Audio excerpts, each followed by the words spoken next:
Chapter 4182. For some reason, Gu Linshi suddenly had the urge to play a prank on her. He pretended to pinch a piece of meat, but in reality, there was nothing in his hands. It was just air, and he carefully brought it to Yueyao's mouth. Chu Ho saw this and immediately saw through Gu Linshi's little trick. There was nothing in his hands, but it was as if he was pinching something to feed her. This was obviously a lie. Did he think that Yueyao wouldn't see through it? In the end, Chu Ho was overthinking. Yueyao was only a few years old, so she was stunned by Lin Shi's trick. She saw Lin Shi bring a piece of meat to her mouth, but she didn't see it. She even moved her little mouth away. "It's hot." Lin Shi couldn't stop laughing. How was it hot? This guy wasn't stupid at all. He knew that freshly baked food was hot. Or was it that he was already injured when he went to steal food from Yun Shishir's place, so he learned his lesson? Lin Shi pretended to blow gently, then said to Yueyao, "It's not cold anymore. Try it." Really? Yueyao still didn't believe him. After hesitating for a long time, she timidly opened her little mouth. Lin Shi fed her the meat. Yueyao didn't even look at it. She opened her little mouth and bit into a ball of air. In the end, Chu Ho didn't know whether to laugh or cry. Yueyao didn't even look at it and swallowed the ball of air whole. In the end, she didn't taste anything and looked puzzled. Lin Shi even asked seriously, "Is it good?" Yueyao answered honestly, "I can't taste it." Lin Shi coaxed her again, "I'll give you another piece of meat to try, okay?" Yueyao became excited, "I want to eat meat." She clenched her fists and looked expectant. Her eyes sparkled, which made Chu Ho feel a little sorry for her. Lin Shi grabbed another ball of air and brought it to her mouth. In the end, when she bit it, she still did not taste anything. She even chewed it seriously, but there was no taste at all. The confusion in her eyes grew even greater. Chu Ho couldn't take it anymore. "All right, stop teasing her. Look at how wrong she looks." Not to mention Chu Ho, even Lin Shi himself couldn't bear it. He felt very guilty, so he finally picked up a small piece of real meat and put it in her mouth. The meat was an octopus foot. It was cut into small pieces and was very tender and springy. The Yueyao had just changed its teeth, so the octopus foot was a little hot. However, Lin Shi blew on it and it was much more comfortable. After eating a few pieces of octopus feet, Yueyao smelled the tantalizing aroma coming from the barbecue grill where Yu was standing. She ran over to him and looked up. Gu Linshi looked at her and couldn't help but feel his heart soften. When his sister and brother grew up, they would definitely be as cute as Yueyao. When that time came, he would be a big brother. However, his sister was still too young now. She could only speak a little. He didn't know if she would be more like her father or her mother when she grew up. Chu Ho saw that he seemed to be thinking about something and couldn't help but ask, "What are you thinking about?" "Me?" Gu Linshi came back to his senses and looked at Yueyao's back. He said slowly, "I'm thinking that my sister will be as cute when she grows up." "You must have been as cute when you were young. Everyone was cute when they were young." Chapter 4183. I was thinking that no matter who she looked like, she would definitely be very beautiful. Chu Ho looked at Yueyao's back and muttered, "She looks more like Dad. What do you think?" "Yeah. If your sister looks more like Dad, she might be even prettier." Gu Linshi disagreed. "Who said that?" "If she looks like Mom, she would definitely be very beautiful too. How can you be so sweet with your little mouth?" Chu Ho couldn't help but scratch the bridge of his nose. Halfway through the barbecue, Mu Yaja suddenly brought over a few boxes of fireworks. Xiao Yichen and Xiao Bao immediately got excited when they saw the fireworks. They didn't even care about the barbecue as they ran to the beach and circled around Mu Yaja. Mu Yaja quickly said, "Don't stand here. It's dangerous." What's so dangerous about it?" Xiao Yichen didn't think much of it. He could even casually throw grenades around for fun. Mere fireworks wouldn't scare him. "Oh, then keep an eye on your brother. Don't let him get too close, or else he might get hurt." "Okay." Xiao Yichen immediately took Xiao Bao's hand and walked to the side. Xiao Bao still wanted to get closer, but Xiao Yichen held him back again. "Don't get too close." Xiao Bao, on the other hand, had an incredulous look on his face. "Why not?" If there's a problem with the fireworks, it will splash on you and then you'll be in danger. After Xiao Yichen explained it this way, Xiao Bao understood. However, he still couldn't suppress his excitement. He looked at the fireworks expectantly and said happily, "Fireworks, fireworks." It was the first time the children had set off fireworks at the beach, so they were inexplicably excited. Mu Yaja studied it for a while. The wind at the beach was strong, so it would be difficult to light it with a lighter. Therefore he used the old method. He lit a cigarette and confirmed that there were no children standing around. Then, he lit the fuse with a spark and hurriedly retreated. 10 seconds later, with a whoosh, several meteors rose into the sky in a straight line and quickly disappeared into the night. There were a few more shio shio shio sounds, and the fireworks continued to rise into the sky, but they did not disperse as expected. Xiao Bao was surprised. Where are the fireworks? Natalia and Yueyao also looked around curiously. Generally speaking, when the fireworks rose into the air, they would definitely explode into several brilliant flowers, but now they couldn't see them. Just as the group of people looked at each other, there were a few walala sounds, and dozens of beautiful fireworks suddenly bloomed in the night sky. The falling sparks were like tassels, slowly spreading along the texture of the night sky. These were fireworks bought from a local Chinese vendor, and they were definitely of the highest quality. Therefore, the dazzling effect was indeed beyond Mu Yaja's expectations. He didn't set off fireworks at the beach, so this idea suddenly popped up in his mind. At that moment, the waves, the night breeze, the night sky, and the fireworks, it was a perfect match that couldn't be any more beautiful. Yun Shirshir stared blankly at the dazzling fireworks in the night sky, and for a moment, she forgot where she was. Things that were so beautiful that it took one's breath away could always make one forget all their worries. She quietly watched the bursting fireworks. Half of the night sky was almost dyed bright by the brilliant fireworks. "It's so beautiful, so beautiful." Xiao Bao clapped his hands in excitement. Chapter 4184. Hence, even though the fireworks were over, he still wanted more. Is there more? He looked at Mu Yaja expectantly, his eyes full of anticipation. "There's more," Mu Yaja continued, "but there's something in the villa's storage unit. Are you willing to move it with me?" "Of course." Xiao Bao mustered up his courage and asked, "Can I light the fireworks myself?" Mu Yaja rejected him without hesitation. Xiao Bao's face fell when he heard this. He was disappointed. "Because you're still too young." Mu Yaja gave him this reason. Xiao Bao was even more disappointed when he heard this. He said indignantly, "I'm not young anymore. I'm all grown up." "Ha!" Mu Yaja laughed when he heard this. "How old are you?" Xiao Bao didn't know how old he was, but he seriously counted with his fingers. Gu Jinglian stood at the side and looked at his son's mature appearance. He was furious. "Didn't I teach you how to count?" "Aya?" Xiao Bao scratched the back of his head awkwardly and said helplessly, "I've forgotten how old I am, huh?" Xiao Yichen couldn't help but laugh when he heard this. Xiao Bao thought that he was laughing at him. He was so angry that he dodged and shouted, "Don't shout." Mu Yaja added, "You still have the cheek to laugh?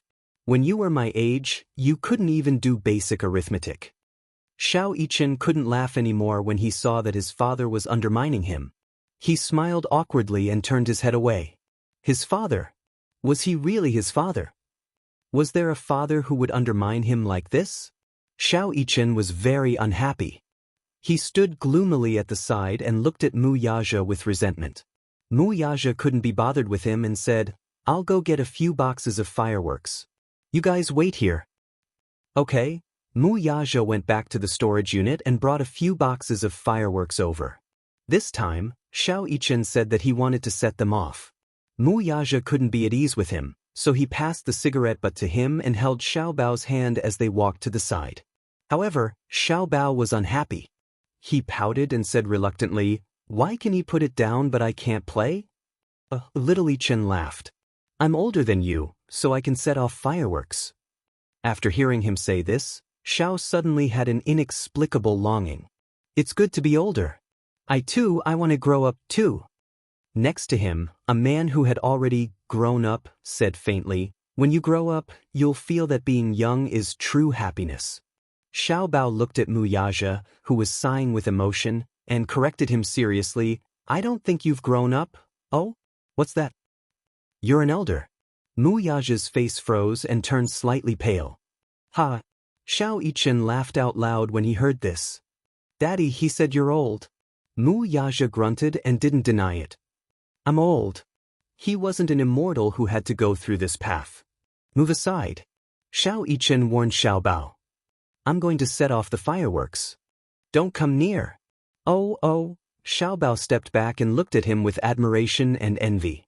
He thought that when he grew up, he could set off fireworks like Xiao Yichen. That was great.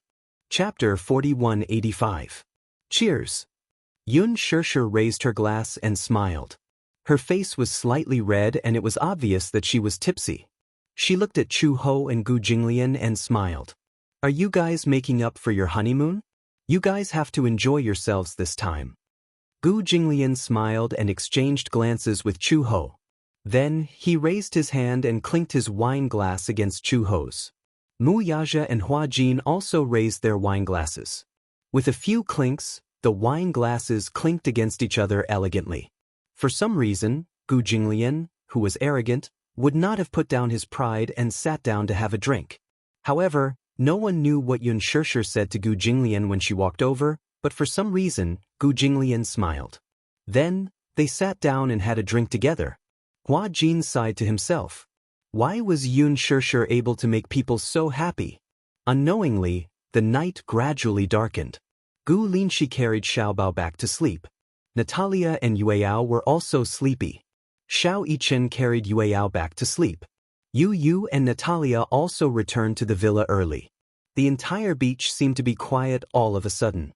Only the sound of the sea breeze could be heard. Listening to the sound of the waves crashing against the shore and feeling the gentle sea breeze on their skin, they couldn't help but enjoy it. Yun Shirshir said, "I haven't enjoyed myself like this in a long time." Chu Ho was puzzled when he heard this. "Now that you're not filming, you should have a lot of time to go on vacation." "How is that possible?" Yun Shirshir said helplessly, "Yueyao is still young. I don't feel at ease leaving her alone on vacation. Now that she's a little older, I'm afraid that she won't be able to acclimatize to a place so far away. Children her age are very precious to their health." When Chu Ho heard this, he said half-jokingly, "Most of the children these days are precious. At that time, when we were young, we never had such a good life." Chu Ho was immersed in his memories. "I remember when I was young, the Duo family where I was born was in a state of war. There was constant internal strife, and the streets were filled with demonstrations and protests. There were also many military forces exchanging fire. I remember that in order to fill my stomach, I hid from those people and ate bread from the mud. Some of it was spoiled, but in order to fill my stomach, I did not care so much. Even if he ate like that, he didn't get sick. If he were to eat like that, how could the children of today survive?" Yun Shirshir did not think much of it, though. "I can only say that your physique is good.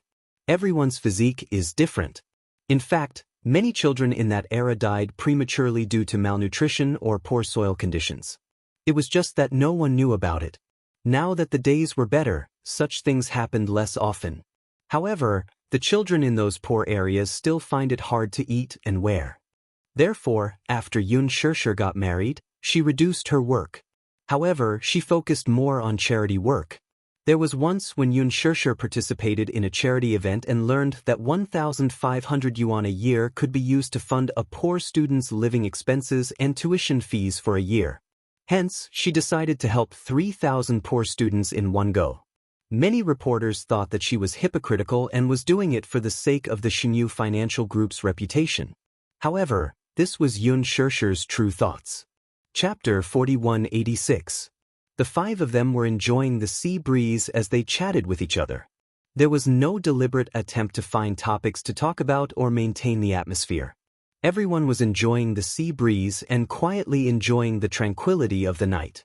Perhaps this was a vacation in the truest sense of the word. The five of them drank quietly as they enjoyed the sea breeze. They only dispersed when it was very late. Xianxia wanted to go paragliding on the sea. Chu Ho wanted to go snorkeling. Hence, the two of them agreed to meet at the beach early the next morning. Hence, Xianxia woke up early in the morning excitedly. She applied sunscreen, changed into her swimsuit, and went to the beach. Chu Ho was already there waiting for her. Xianxia was surprised that Chu Ho had woken up earlier than her. Chu Ho said, "I woke up early in the morning." "Why so early?" "It's my first time watching the sunrise at the beach." "Sunrise?" When Xianxia heard that, she was instantly envious. How could she have forgotten?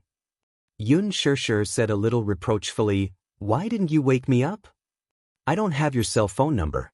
If I knocked on your door early in the morning, it would be so awkward if I saw you guys doing morning exercises."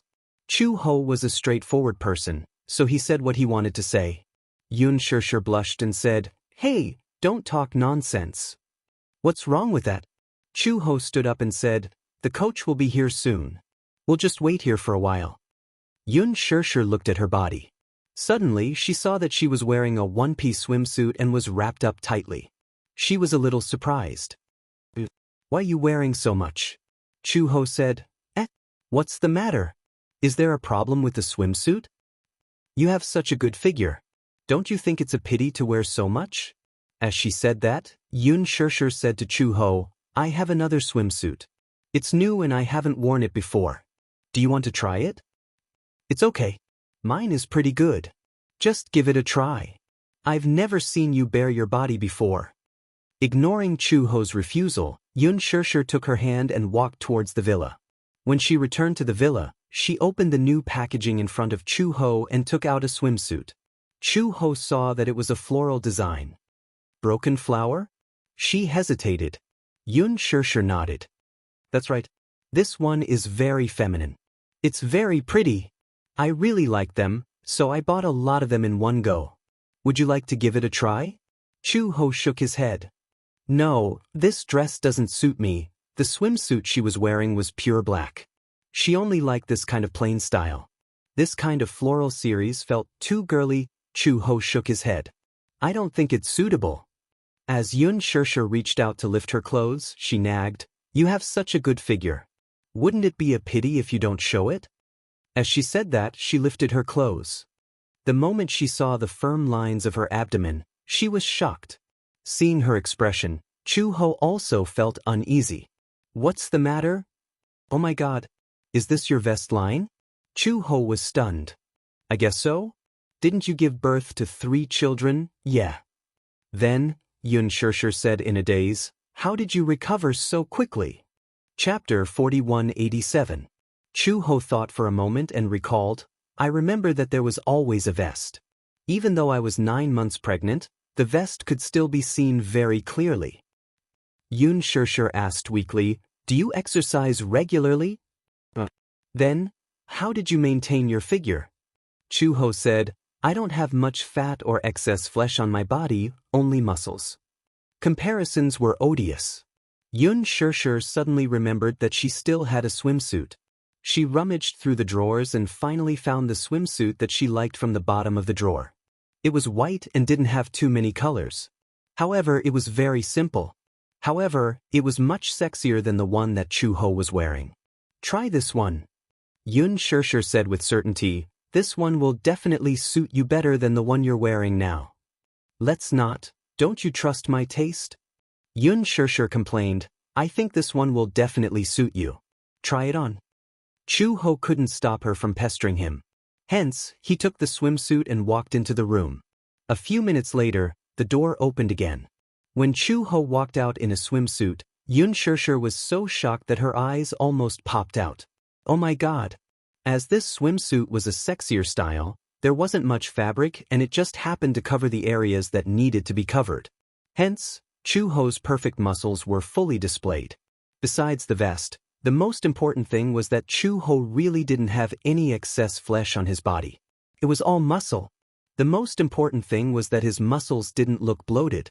Instead, they had a very fine line, especially his Apollo's belt, which was partially visible. As he walked, every line of his muscles made one feel suffocated with envy. Chu Ho felt a little uncomfortable being stared at by her. She put her hands on her shoulders to protect herself. To her, this swimsuit seemed too revealing. Xianxia slapped her hand away. Don't block it. Why don't you show off your figure? Like me, if I had such a good figure, I would wake up laughing in my dreams. Chu Ho frowned and asked, Is there a mirror? What happened? Why do I feel like my butt is completely exposed? For some reason, Chu Ho felt like he was running around naked. Xianxia said helplessly, Of course not. She pushed her in front of the mirror. When Chu Ho saw herself in the mirror, she was shocked. Xianxia muttered behind her, You're a woman. Isn't it natural for women to love beauty? I always feel that your personality is too masculine, so you always dress very neutrally. Actually, this is called sexy, not revealing. Is that so? You'll be fine once you get used to it. At first, Chu Ho was a little embarrassed to go out. Xianxia took her hand and pulled her out of the door. At that moment, Gu Jinglian had just walked to the beach. He had just laid out a mat and was about to lie down to bask in the sun. In the end, Xianxia took Chu Ho's hand and walked to the beach. Gu Jinglian caught a glimpse of them from the corner of his eye. He was so shocked that his sunglasses were crooked. He sat up abruptly and looked over. Only when he confirmed that the woman in front of him was indeed his wife, Chu Ho, did he believe that this sexily dressed woman was his wife. Why was she dressed like that? Gu Jinglian's eyes almost popped out of their sockets. Chapter 4188. Chu Ho obviously did not notice his presence. At this moment, the coach in charge of the paragliding project had already arrived and was waiting patiently. When he saw Xianxia and Chu Ho rushing over, the coach took one look and could not look away. Especially when he saw Chu Ho's slender figure and sexy figure, he could not even catch his breath. Although Chu Ho did not deliberately train after giving birth, her foundation was still there. She had been training since she was young, so her figure had always been very good. Therefore, even if she did not deliberately train, her figure was definitely much better than those women who trained in the gym. Compared to the intensity of her previous training, the gym was purely child's play. Until Xianxia glared at him. Coach, can we start? Oh. The coach came back to his senses and immediately said in broken Chinese, Okay, you're always staring at her. Don't stare a hole in her body. The coach felt even more guilty. However, because of the sun all year round, his tan skin did not show any signs of blushing. Xianxia secretly said to Chu Ho, Look, you're dressed so sexy. She can't take her eyes off you. Chu Ho laughed helplessly. She looked at Xianxia and her heart was filled with emotions. Other than Meng Qingxue, she did not seem to have any other female friends. Because she had grown up in a transcendent environment, she had a very masculine personality. She was straightforward and did not stick to the rules. Therefore, it was very difficult for her to get along with delicate female friends. However, Xianxia seemed to get along well with her. Xianxia's personality was very gentle. If one were to use an idiom to describe it, it would probably be that she was the kind of person who was tolerant of everything. No matter what personality someone had, she could always get along well with them. And to meet such a gentle friend, Chu Ho also cherished it very much. The coach asked, Who's going first? Chu Ho immediately said, I'll do it. She wasn't sure if the project was safe. Moreover, she could tell that Xianxia was a little scared and guilty because it was a high-altitude project. So, she took the initiative to suggest that she give it a try. The coach took out the safety suit and life jacket and taught Chu Ho how to put them on. Chu Ho was experienced, so he could put them on himself. The coach tied the rope around his body. In order to ensure her safety, Chu Ho grabbed both ends of the rope and struggled with all her might. With the strength of her arms, she could confirm that this rope was truly safe. The coach said, When I tell you to run, start running. Do you understand? Yes, I understand. Chu Ho was well trained, so he answered very well and confidently. The coach held the radio and commanded the yacht to move. The rope was slowly pulled into the sea. When most of the rope was pulled into the sea, the coach shouted, Run. Chu Ho gripped the safety buckle tightly and wanted to run into the sea. When she stepped on the water, the sea breeze suddenly rushed over. Accompanied by the huge dragging force of the yacht, Chu-Ho only felt that her feet suddenly left the ground. Her whole body was pulled up by the umbrella and she flew high up into the sky. Actually, it was not considered high up in the sky. Compared to parachuting from thousands of meters in the sky during missions in the past, these tens of meters were not considered high at all. However, Chu-Ho still heard Xianxia's exclamation. "Wow, it's so high." Chapter 4189. Wow, it's so high. Then, she couldn't hear anything else. The wind on the sea was strong. Without any shelter, the umbrella floated higher and higher with the sea breeze. The yacht towed the umbrella, and Chu-Ho looked relaxed.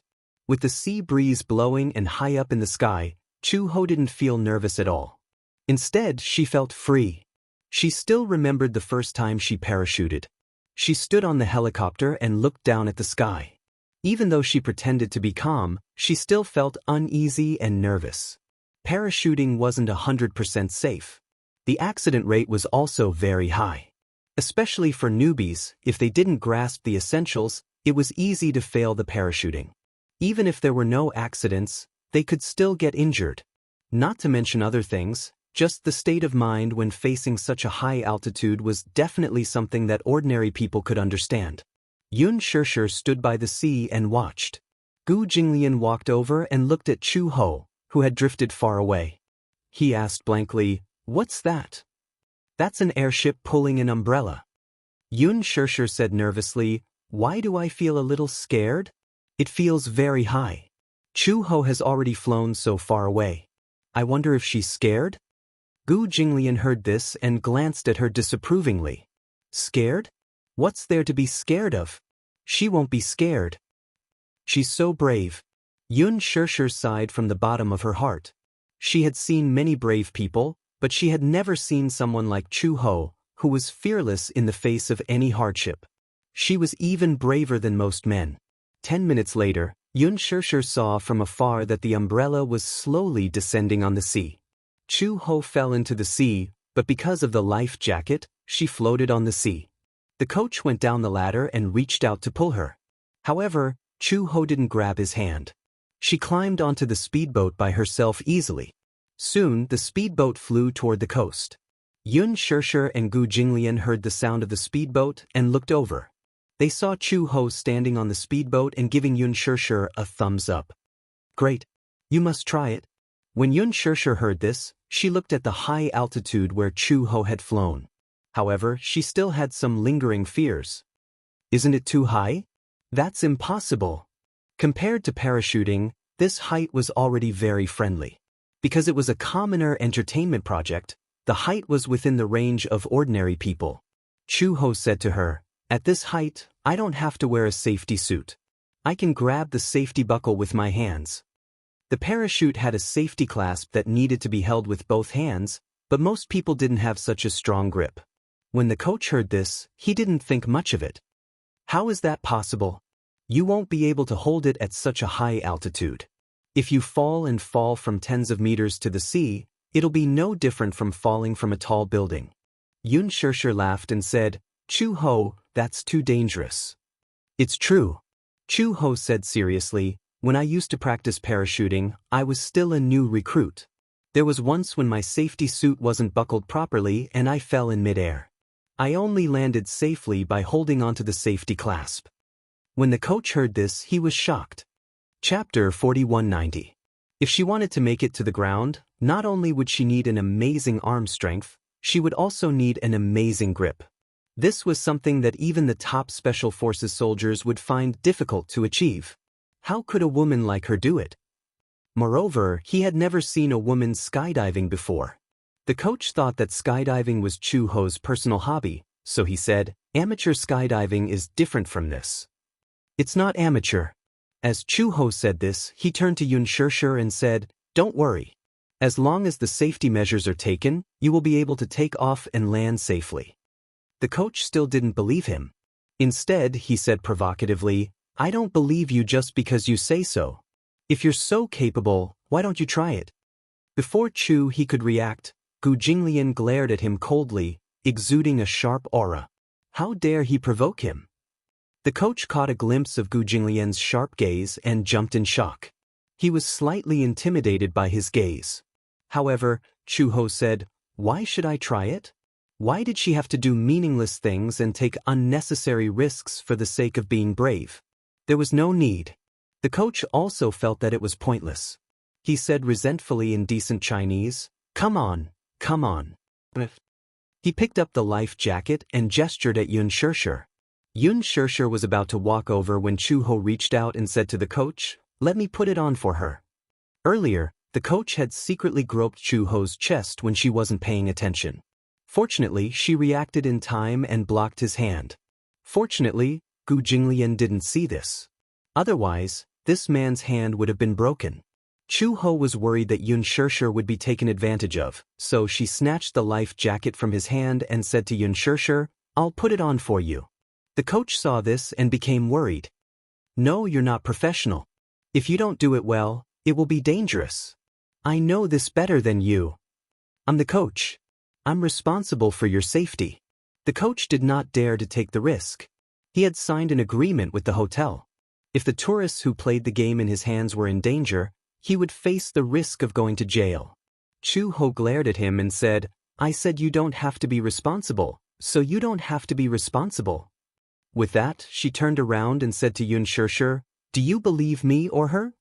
Chu Ho thought that Yun Shirshir would more or less hesitate, but Yun Shirshir said without hesitation, "Of course I believe you." When Chu Ho heard this, he was slightly taken aback. Then he smiled in relief. There was a feeling of being trusted. It was a good feeling. The coach was still a little reluctant.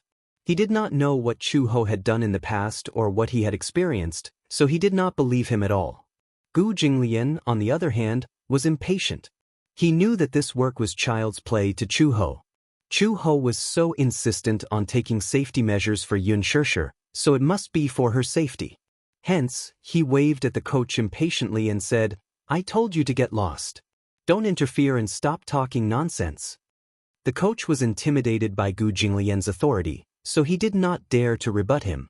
However, he still emphasized, "You have to be responsible for all the consequences of your actions." With that, he walked onto the yacht and tidied up the ropes. Chapter 4191. Chu Ho looked up in surprise. She didn't know how she had seen through her kind intentions. Yun Shirshir glanced at the coach and said helplessly, "I saw him trying to take advantage of you just now, but you blocked him, right?" She knew at a glance what Chu Ho was thinking. She was afraid that she would be harassed by the coach. However, Chu Ho was more reserved and reserved. She always did things quietly and didn't like to flaunt herself. Yun Shirshir was touched. Chu Ho said quietly, "It's okay now. It's tied up very well." With that, she retreated to the side and told Yun Shirshir, "When I say 3, 2, 1, and you hear 1, start running. Don't care about anything else, just run. Do you understand?" Yun Shirshir nodded seriously. "I understand." Chu Ho gestured to the coach. The coach started the yacht and drove away. The rope was slowly dragged into the sea. Chu Ho looked at the rope being dragged into the sea and started counting. 3, 2, 1. Yun Shirshir immediately followed Chu Ho's instructions and ran with all her might. Because she had to hold the paraglider, she didn't have as much strength as Chu Ho. It was a little strenuous for her to run. When she stepped into the sea, she suddenly felt her body float up like a hydrogen balloon. She screamed in shock and immediately felt herself flying into the sky. Yun Shirshir was so scared that her face turned pale. She closed her eyes and didn't dare to look anymore. Chu Ho said loudly, "Open your eyes." Then, as the water gradually rose, Yun Shirshir could no longer hear Chu Ho's voice. Finally, she gathered her courage and opened her eyes. When she lowered her head again, she saw that there was a vast ocean beneath her feet. The speedboat broke through the waves and the sea breeze blew the paraglider higher and higher. Her body swayed along with the paraglider. Then, she saw the beautiful horizon in the distance. The horizon and the sea seemed to have fused together perfectly. She couldn't even tell with her naked eyes which line was the sea and which line was the horizon. Turning his head, he saw that on another public beach, the yachts, the beach chairs, and the tourists were gradually becoming smaller and smaller. The paraglider took her to the public waters. When the tourists below saw her, they shouted and whistled excitedly. They were extremely excited. Xianxia took a small breath and finally exhaled the turbid air that was stuck in her chest. What followed was an unprecedented relief. Although the safety rope was somewhat strangling her, it gave her a great sense of security. She shouted loudly as if she was venting, as if she was cheering him on. However, his voice was quickly shattered by the sea breeze. It was her first time trying such a high-altitude project, so she was both excited and nervous. She followed Chu Ho's instructions and held the safety lock tightly. Her whole body relaxed, and she floated freely above the sea with the parachute. 10 minutes later, the speedboat reached the shore. Xianxia wore a life jacket and jumped down from the speedboat. She stepped on the water and returned to the shore. Chu Ho came up to her and asked gently, "How was the experience? Was it fun?" "It was fun." Chapter 4192. Chu Ho interrupted her. "But you did very well." Xianxia's eyes lit up. "Really? Phew, that's good." Xianxia patted her chest, still feeling a little scared. "Actually, I'm a little afraid of heights." "Afraid of heights?" Chu Ho scratched his head. He couldn't understand what a fear of heights was. This was because she had never been afraid of heights before. The first time she faced such a high altitude was standing on a helicopter. Facing a height of 2,000 meters, she was about to jump down. No one knew if there would be an accident. No one knew if she would survive. Xianxia still wanted to continue playing. At this moment, Xiao Yichen suddenly ran over anxiously. "Mommy, bad news." Xianxia saw his anxious expression and felt a little uneasy. She immediately walked over and asked, "What's wrong?" "Natalia has a fever." Xianxia went to Natalia's room. In the huge room, Natalia lay weakly on the bed. The air conditioner wasn't on and she was even wrapped in a thick blanket. Yu sat quietly by the bed. When he heard footsteps, he immediately stood up and looked at Xianxia. "Mommy, what's wrong with her?" Xianxia walked to the bed and stretched out her hand. She saw a glass of water and a few pills on the bedside table. They seemed to be the fever medicine he had brought over. "What's wrong with her?" Yu frowned and said, "She seemed to be feeling unwell this morning. She has been lying in bed and can't get up." Uncle Huajin was a little worried and took her temperature. He found out that she had a fever of 39.8 degrees. 39.8 degrees. Such a high fever? That was quite a high temperature. Children weren't like adults. This temperature was already very serious.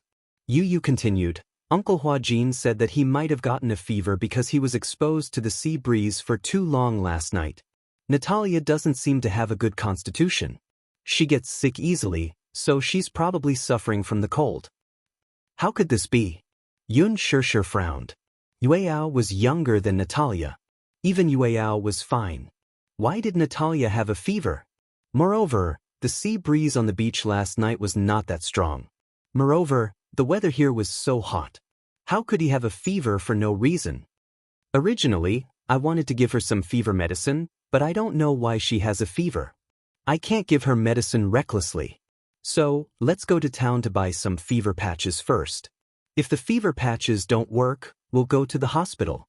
In the small town of Saipan, there was only a simple medical center. A proper hospital required a long drive to the center. Hua Jin thought that he would first use the fever patch and take some medicine to observe the situation. If he got better, then he wouldn't need to go to the hospital. The hospital was not a good place. Natalia didn't like it.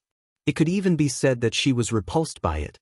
Hua Jin initially wanted to take Natalia to the hospital, but when the groggy Natalia heard that they were going to the hospital, she reluctantly kicked off the blanket in protest. She refused to get out of bed and follow Hua Jin to the hospital. Hence, Hua Jin coaxed her to take her medicine first and put on a fever patch instead of going to the hospital. Only then did she behave herself. Not long after, Hua Jin rushed back with fever patches and fever medicine for children from the medical center. Chapter 4193. He read the manual seriously but couldn't understand it no matter how hard he tried. Xianxia panicked when she saw this. She immediately rushed forward and took the medicine box from Hua Jin's hands. She tore off the film of the fever patch and gently placed it on Natalia's forehead. She looked at the manual and took out 2 pills according to the amount. Hua Jin immediately understood. 2 pills at a time? Yeah. Let's take a day's worth of medicine first. Do you want to go to the hospital? Hua Jin was a little worried. Xianxia said helplessly, if you go to the hospital, you'll need to make an appointment if it's not a serious illness. I've already made an appointment. If you don't get better by tonight, we'll send you to the hospital. Hua Jin was about to nod when a weak and uneasy voice came from behind them. I don't want to go to the hospital. Hearing this, everyone immediately turned their heads towards the source of the voice, only to see Natalia weakly sitting up from the bed and glaring at them fiercely. I don't want to go to the hospital. Her voice was weak, but her tone was firm. Hua Jin immediately walked to the bedside and hugged her shoulders tenderly. He comforted her. Why don't you go to the hospital? We don't need injections, but if you don't feel well, you won't be able to go to the beach to play, right? When she heard that they were going to the beach, Natalia's originally gloomy eyes brightened a little. She looked at Hua Jin expectantly and mumbled, I want to go to the beach to play. When they came, Hua Jin had bought Natalia a cute life buoy and a beautiful swimsuit. He even said that he would take her on a yacht. If she continued to be sick, they wouldn't be able to go to the beach to play. Thus, Natalia started to hesitate. When Xianxia saw this, she squatted by the bed and looked at her seriously. She asked curiously, Why don't you want to go to the hospital? Natalia was silent for a long time. She turned her face away but didn't want to say anything. When Hua Jin saw this, he immediately said sternly, Natalia, no matter who is talking to you, you have to look at them, okay? This is respect and courtesy. Xianxia smiled helplessly. She's already sick. Why are you still talking about this? Yu and Xiao Yichen looked at each other and immediately walked over. They said worriedly, Natalia, let's go to the hospital. Hurry up and get better, then we can go out to sea and play together. That's right. Didn't we agree to go snorkeling tomorrow? If you're sick, how are you going to go? If it weren't for you, we would be very bored. Natalia hesitated for a long time before she said in a lonely voice, Natalia suddenly said something that sent chills down everyone's spines. My sister said she doesn't want to go. Xianxia and Hua Jin looked at each other and were stunned. At the airport, Alice hurriedly took a taxi and rushed to the private beach. The taxi stopped at the entrance and she hurriedly paid the bill.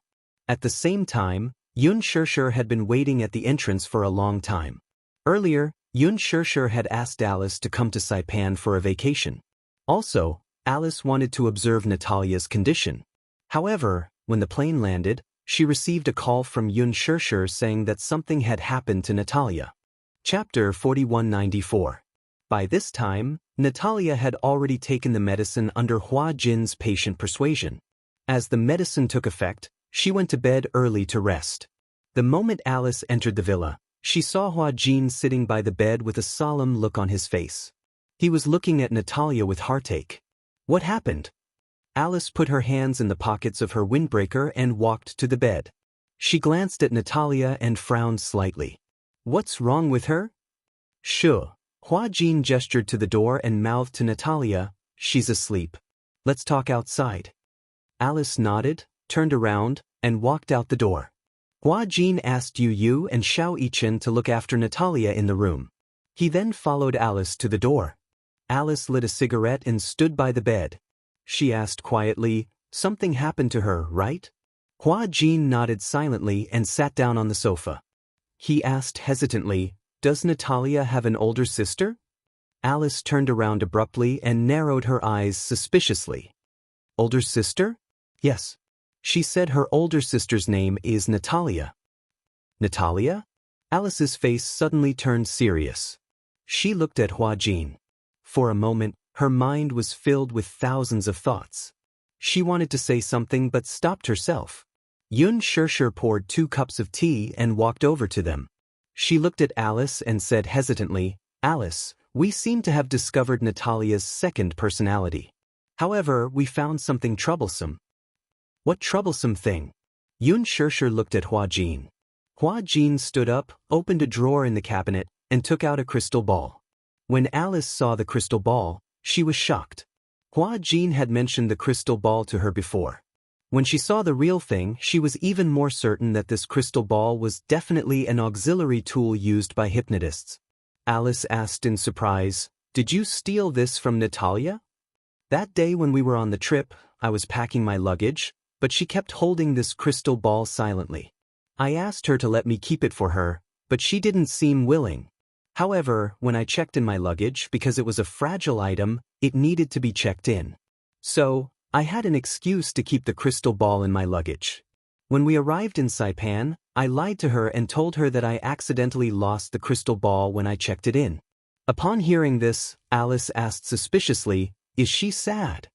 "No. That is," she was very anxious and restless. She didn't sleep well the whole night.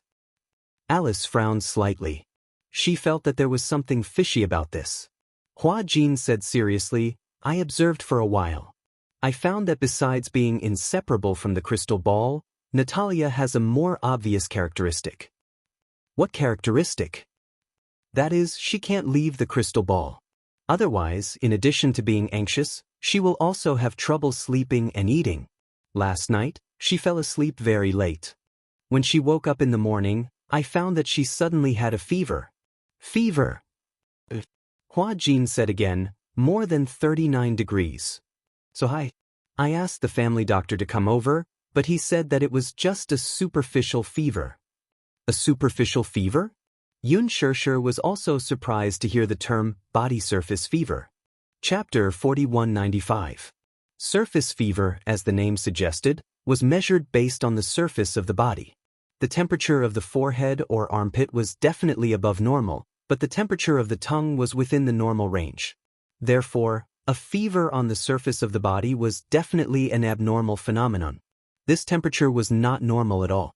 In other words, there was absolutely no problem with her physiological temperature. Surface fever was mainly due to a lack of blood and qi. Insufficient blood and qi caused the metabolism of the blood to slow down. The low temperature caused the blood vessels to contract and the blood flow to weaken. At the same time, it could also be due to the poor blood circulation in the brain.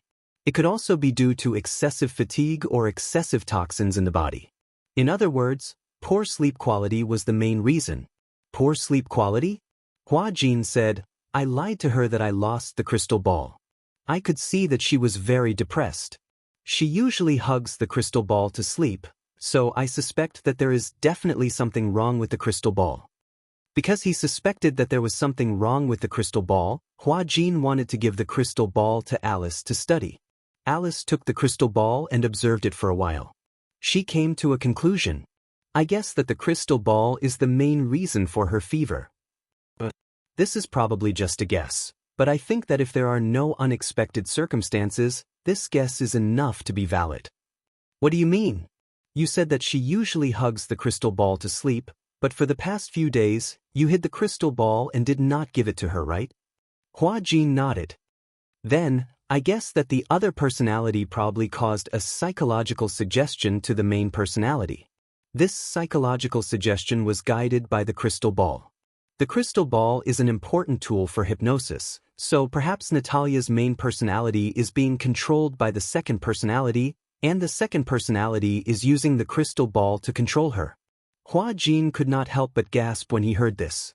The more he thought about it, the more terrified he became. He suddenly remembered that there was a gap in his memory some time ago. At first, he did not notice anything unusual. He thought that he must have been too tired or that his memory had deteriorated as he grew older.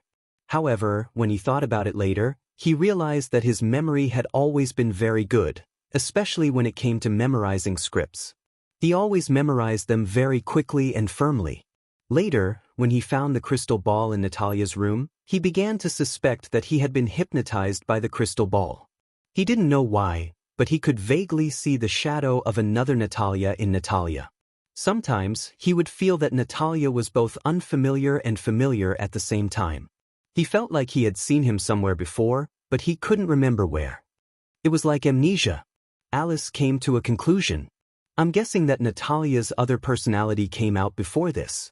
However, that personality might know hypnotism and used it on you to erase your short memories. Hypnosis. When Xianxia heard this, she immediately asked nervously, "What are the symptoms after hypnosis?" Chapter 4196. Some people will faint. Some people will feel very sleepy and want to sleep. Moreover, they will sleep very deeply and won't wake up no matter what. Xianxia let out a short, "ah," and her expression changed. She suddenly remembered that day. In order to fulfill Yu Yu's promise to Natalia, Gong Fan had personally made the dessert table. However, he suddenly fainted. When he woke up, he said that he was very sleepy. She hugged him and coaxed him to sleep. However, he had not woken up until now. He had not seen Gong Fan for a very, very long time. When Xianxia thought of this, her heart felt like it was being stabbed by a knife. Alice saw that Xianxia's expression was ugly and asked worriedly, "What's wrong? Why do you suddenly look so pale?" Does that mean that Gong Fan was also hypnotized by Natalia's other personality? When Alice heard this, her expression froze. "What do you mean?" Xianxia immediately recounted what had happened that day to Alice in detail, excluding the cause and effect of the incident. When Alice heard this, her eyes flickered and her expression became very serious. When Xianxia saw that Alice's expression did not look good, she also felt worried. "Actually, I have no way of knowing why Gong Fan hasn't woken up until now. I'm so afraid that he has disappeared from Yu Yu's body. However, I can't ask and I can't see. I can only live in fear every day. There's nothing I can do. However, just as you said, I thought about it carefully. Indeed, on the day that Gong Fan had a problem, Natalia was also there. The symptoms basically match what you said. I'm pregnant. Could he have been hypnotized by Natalia?" "It's not Natalia," Hua Jin suddenly said. Xianxia looked at Hua Jin and heard Hua Jin say, "Perhaps it's Natalia. Natalia would never do such a thing." "You don't know her well." "No." Hua Jin's attitude was firm. "It can't be Natalia. Otherwise, why didn't Natalia hypnotize me?" Everyone fell silent. Alice always felt that there was something fishy about this matter, but she couldn't figure out what exactly it was. Her thoughts were in a mess. There seemed to be a flash of inspiration in her mind, but she couldn't grasp it. "Gong Fan has never woken up since then?" Alice asked again. Xianxia nodded solemnly, her voice trembling. "I miss him very much." For a long time, she suppressed her emotions and did not want to show them in front of Yu Yu and Muyaja. But she was also worried. Even though she kept comforting herself that it would be good for Yu Yu if Gong Fan's personality disappeared. Was this not what she had been most happy to see in the past? However, no matter how much she comforted herself, she couldn't convince herself otherwise. She was afraid that her indecisiveness would hurt Yu Yu. Could Gong Fan have disappeared? Xianxia looked at Alice with reddened eyes, like a person in distress and despair. Alice stared fixedly at Xianxia with furrowed brows, not knowing how to answer her question. She pretended to be calm, but deep down, she didn't know what had happened to Gong Fan. Chapter 4197. Separated by a door, Yu Yu stood in the room. Through the gap between the door and the door, he silently watched the dazed Xianxia in the living room. His fingers trembled slightly. Yu Yu took a deep breath and turned around. He leaned against the door gently, his eyes filled with heartache. Gong Fan had indeed disappeared for a long time, but he didn't know why he had disappeared. However, he didn't know that his mommy was so worried about Gong Fan. She was probably afraid that he would be sad. She was afraid that he would think that her love for him was divided into two parts. One part belonged to him and the other part belonged to Gong Fan. Hence, she pretended to be calm, as if she wasn't that worried. Actually, she should be very worried. Yu Yu knew that his mommy had feelings for Gong Fan. He even noticed that during this period of time, every morning when she woke up and rushed into the room, she would see him. The dejection in her eyes couldn't deceive anyone. Yu Yu closed his eyes and muttered, "Gong Fan, where have you been?" However, deep inside his body, there was no sound at all. Gong Fan had disappeared. Yu Yu was feeling dejected when he suddenly heard Xianxia's serious voice outside the door. No. You can't take Yu Yu and Natalia away. When Yu Yu heard this, he turned around and looked through the gap in the door. He saw Xianxia sitting on the sofa with a determined expression. I won't let you take Yu Yu and Natalia away. It turned out that Alice had tactfully mentioned that she hoped that Yu Yu and Natalia would be taken away for some research. When Xianxia heard this, she was like a cat that had been provoked. She immediately became alert and her attitude was resolute. Although she still maintained a calm and polite attitude, the resistance in her eyes was obvious. No, she said firmly, I know that you're doing this for Yu Yu's good, but I won't allow Yu Yu to leave my side again. When Alice heard this, she sighed helplessly. She understood Xianxia's concerns. However, she had reaped what she had sown. After all, she had hypnotized Yu Yu and wiped away Yu Yu's memories. Xianxia was more or less afraid of her. If Yu Yu were to be handed to me, would you also be worried? Xianxia didn't speak. She bit her lip and clenched her fists. Alice said, As you said, there is indeed a problem with Gong Fan's disappearance for so long. I'm just as worried as you are. However, if we don't take Yu Yu and Natalia back for research, I won't be able to find out what happened to them. I won't be able to determine what happened to them. Hence, I want to take them back for research. We can only find out what the problem is then. Moreover, I also feel that Natalia's situation is very dangerous now. I can't guarantee that. No. When it came to this topic, Xianxia's attitude was as firm as steel. Alice immediately lowered her head helplessly and rubbed her forehead with a headache. When Hua Jin heard this, he was a little worried. You said that Natalia's situation is very dangerous now. What kind of danger is it? You haven't seen her second personality until now? Yes, Hua Jin replied honestly. Chapter 4198. However, Xianxia said that she suspected that Gong Fan had been hypnotized by Natalia's second personality. Then this proves that, Alice said slowly, this is a personality who knows how to disguise herself. In other words, she might have appeared before, but you didn't realize that she had successfully deceived you and hypnotized you while pretending to be Natalia's personality. Everyone fell silent. These words were a little scary when they thought about it carefully. If it was really as Alice said, if that personality was good at disguising herself, then it would be too scary. Hua Jin didn't know why, but he was a little lost. It would have been better if Alice hadn't said that.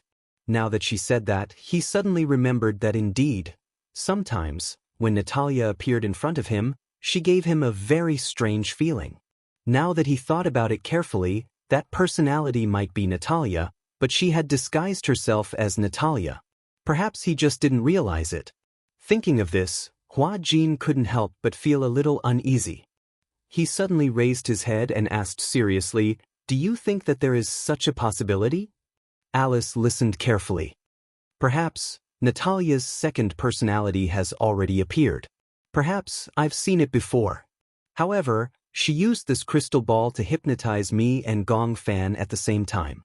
We've all forgotten that memory, so we don't know anything about it, and we don't know that she once existed. Then, is it possible that she used this crystal ball to indirectly hypnotize Natalia and control her so that she could freely change her personality? When Alice heard this, she didn't show too much surprise on her face. In other words, Hua Jin continued his analysis with Alice. Now that I've put away this crystal ball, Natalia has a feeling of anxiety. I've looked up information about hypnosis. If a person is hypnotized for a long time and the hypnosis is interrupted, the person's mind will become extremely anxious and reject the hypnosis. It can even lead to drowsiness, illness, and the deterioration of various immune systems. Alice nodded and felt that his analysis was very pertinent. I also have the same suspicion. So, because of this, I want to bring both of them back for observation for a period of time. Otherwise, I won't be at ease. However, as you can see, if I really bring both of them back, Xianxia won't be at ease. Everyone fell silent again. Not only Xianxia, but even Hua Jin was worried that Natalia would be in danger if she was taken away by Alice. After spending some time together, it was impossible to say that Hua Jin didn't have any feelings for Natalia. He couldn't bear to hand Natalia over to Alice. It was too risky. His heart would ache. He couldn't even imagine Natalia being trapped in the laboratory and subjected to those inhumane experiments. However, if he kept Natalia by his side, he couldn't guarantee that Natalia's condition would be stable. What should he do? Hua Jin was also in a dilemma. He raised his head and looked at Xianxia. He saw that she was in a daze, but he didn't know what she was thinking. Chapter 4199. Alice clenched her fists and suddenly looked up. Her expression was firm as if she had made a big decision. She said firmly, "Since you can't bear to part with Yu, then I'll come over. If Hua Jin doesn't mind, I'll settle down in his house. On one hand, I can take care of Natalia and observe her. On the other hand, I can monitor Yu's condition. This way, you won't be separated from your son. What do you think?" Hua Jin and Xianxia were in disbelief when they heard this. Especially Xianxia. She found it hard to believe that Alice would leave everything in Hurricane to take care of Natalia. "What about your work at Hurricane? What are you going to do?" "What else can I do? I can only run from side to side. Otherwise, I won't be able to rest assured about Natalia and Yu. This is the only way." Alice said it casually. However, Xianxia knew from Gong Jie that although Alice was young, she had achievements that did not match her age. Hence, she had a lot of work to do at Hurricane. Was she willing to leave everything behind to take care of Natalia and Yu? Xianxia felt a little guilty. Hua Jin was also a little hesitant. "Are you sure? I heard that you have a lot of work to do. You can't be running back and forth all the time, right?" "It's fine." Alice sighed deeply. "Actually, I can understand Xianxia. After all, Xianxia is a little traumatized by my hypnotism. I understand that she doesn't dare to take the risk. But I can also understand you. But I'm still surprised that you and Natalia have such deep feelings for each other in such a short time." Hua Jin smiled embarrassedly when he heard this. He said helplessly, "I just feel a little sorry for her. I want to give her a good childhood. At least, she doesn't have to spend all her time in the hospital." Upon hearing this, Alice's gaze warmed, but she couldn't help but tease, "Are you being so careful because Gong Jie threatened you? I'm afraid that if I don't take good care of Natalia, Gong Jie will blame me." Hua Jin hesitated for a long time and had to admit, "What? That's one of the reasons. Gong Jie said that if I didn't take good care of Natalia, he would kill me." It was as if a cold current had blown past. Alice and Xianxia looked at each other awkwardly and remained silent for a long time. They had almost been touched by the father-daughter relationship between Hua Jin and Natalia, but now, in the end, Gong Jie's threats were more effective. It was obvious that to Hua Jin, Gong Jie was a demon king. Even though he was afraid of Gong Jie, he still treated Gong Jie's words as an imperial edict. Alice resisted the urge to laugh and asked curiously, "You are that afraid of him?" "You can't say that I'm afraid." Hua Jin said carefully. "Then what is it?" Xianxia and Alice asked almost at the same time. Hua Jin answered meticulously, "I think it's respect." Respect. This word almost made Xianxia burst out laughing uncontrollably. Using the word respect was a bit too ridiculous. Chapter 4200. That's true. After hearing this, Hua Jin agreed that there was indeed nothing to fear from Gong Jie. Although his identity was a little shocking to ordinary people, once they were familiar with him, they would not be so fearful. But, for some reason, he was clearly hinting to himself that Gong Jie was just an ordinary person and there was no need to be afraid of him. However, every time Gong Jie stood in front of him, there was an invisible aura that felt like it was going to break his bones. Even if a person with a strong aura did not have any expression on his face, he was still imposing. However, for some reason, Hua Jin had an inexplicable desire to gossip about Gong Jie. "Did you grow up with him?" "I guess so. When I met him, he was still a young and inexperienced teenager. However, after being in Hurricane for so many years, I heard his father gossip about what he was like when he was young." Xianxia was also interested. She and Gong Jie were separated when they were young and only reunited after a long time. Therefore, she was very interested in Gong Jie's childhood. What was Gong Jie like when he was young? Alice narrowed her eyes and frowned slightly. She thought hard for a long time but did not know where to start. How should I put it? Xianxia gave her a clue. When did Xianxia return to the Gong family?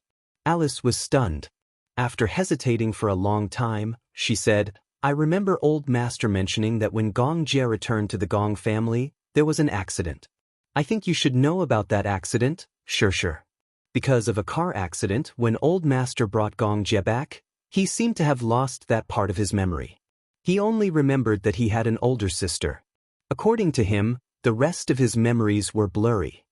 When he returned to the Gong family at a young age, he lost his mother and older sister because of a car accident. However, that accident was like a dream to Xianxia at that time. When he returned to the Gong family, the little fellow did not know how to cry, nor did he know how to make a fuss. Later on, after a long period of hunger strikes, he became malnourished. Thus, he was put on an intravenous drip. Later, no one knew what Gong Xiaoying and Xianxia talked about, but the two of them stayed in the study for the whole afternoon. Gong Xiaoying took a bottle of whiskey and gave it to the little guy. At that time, the attendants were terrified. The Xianxia was a noble young master. There were many people who tried to stop the Gong Xiaoying from giving alcohol to such a young child. However, with Gong Xiaoying's expression, no one could stop him. She only knew that Xianxia was drunk that day. He was drunk, but he didn't make a fuss. He just sat on the sofa stubbornly. His eyes were red, and his tears dripped onto the carpet, wetting his eyelashes. The more he drank, the harder he cried. He sobbed for his mommy and sister. Gong Xiaoying had no choice but to tell him the cruel truth. His mother was dead, and so was his sister. All of a sudden, it was as if the floodgates had been opened. The little guy cried the whole night. The next day, he started to have a high fever and almost contracted pneumonia. When the fever subsided, he finally woke up from his muddle-headed state. However, his temperament had changed greatly. He didn't like to smile, and he didn't cry easily. Chapter 4201. Xianxia recalled, when Xianxia was young, he wasn't that domineering. In fact, he loved to smile. I loved to see him smile. It was so contagious. No matter how sad he was, his smile would sweep away the gloominess in his heart. From then on, he rarely smiled. From then on, Xianxia began to receive military training in the Gong family. Gradually, as he grew older, he began to stand out among his peers. Gong Xiaoying was proud of having such an outstanding son. When he reached adulthood, he gradually entrusted him with some of the Hurricane Group's affairs. Xianxia was very capable. Whatever Gong Xiaoying entrusted to him, he would always complete it well. However, Gong Xiaoying obviously underestimated his son's ambition. As the saying goes, the younger generation will surpass the older. This saying was true. Xiaoxia's ambition would only be greater than Gong Xiaoying's, not less than Gong Xiaoying's. The Gong family consisted of the main family and many other branches. In such a large family, it was inevitable that the juniors of Xiaoxia's age would have their first awakening of love when they were young. Young men like Xianxia were addicted to debauchery at that time, but Xianxia had no interest in women. Did you know? At that time, Master was very anxious. He thought that his son's orientation was abnormal. That's why he's been hinting to Xianxia to find a girlfriend. For some reason, Hua Jin's eyelids twitched violently when he heard Alice's words. He didn't dare to look into Alice's eyes. He thought to himself, could it be that Xianxia really had no interest in women? Xianxia was also worried. I also feel that Xianxia has no interest in women, but that shouldn't be the case, right? A straight man like him shouldn't like men. After pausing for a moment, Xianxia changed the topic. However, even if Xianxia likes men, I will support him. As long as it's someone he likes, I will support him unconditionally. Cough. Hua Jin happened to be drinking water and choked at the wrong time. Xianxia looked at him and rebuked, "You can even choke on water?" "Nothing." Hua Jin quickly added, "I was scared by you. However, Xianxia definitely doesn't like men." "Are you sure?" Alice disagreed. "Most of the men I've seen think with their lower bodies. Logically speaking, adult men should have physiological needs that other men have, right? Even if he didn't talk about feelings, it was too illogical that he didn't have a woman after so many years. Anyway, everyone in the Gong family thinks that he's abnormal. This might not necessarily be the case. Some men have better self-control. Alice couldn't help but say, "You really don't understand men. Could it be that you've never had a woman before?" Hua Jin looked away guiltily. He had a woman. However, he had never been willing to have one. Speaking of which, he didn't seem to have any special feelings for a woman. Lin Shuya was one thing. When it came to Lin Shuya, he only had a sense of routine. When he was on the same set as Yun Shirshir, he had interacted with her a lot. He had thought that Yun Shirshir's ignorant feelings were probably just love. In fact, it was just a kind of dependence that longed for a family member. Chapter 4202. He treated Yun Shirshir as his own sister and did not have any messy feelings for her. Therefore, he did not really understand why those men had a special obsession with women. He felt that he could probably lead a good life alone. Yun Shirshir also agreed with Alice's words. Hua Jin, you think that you don't understand men.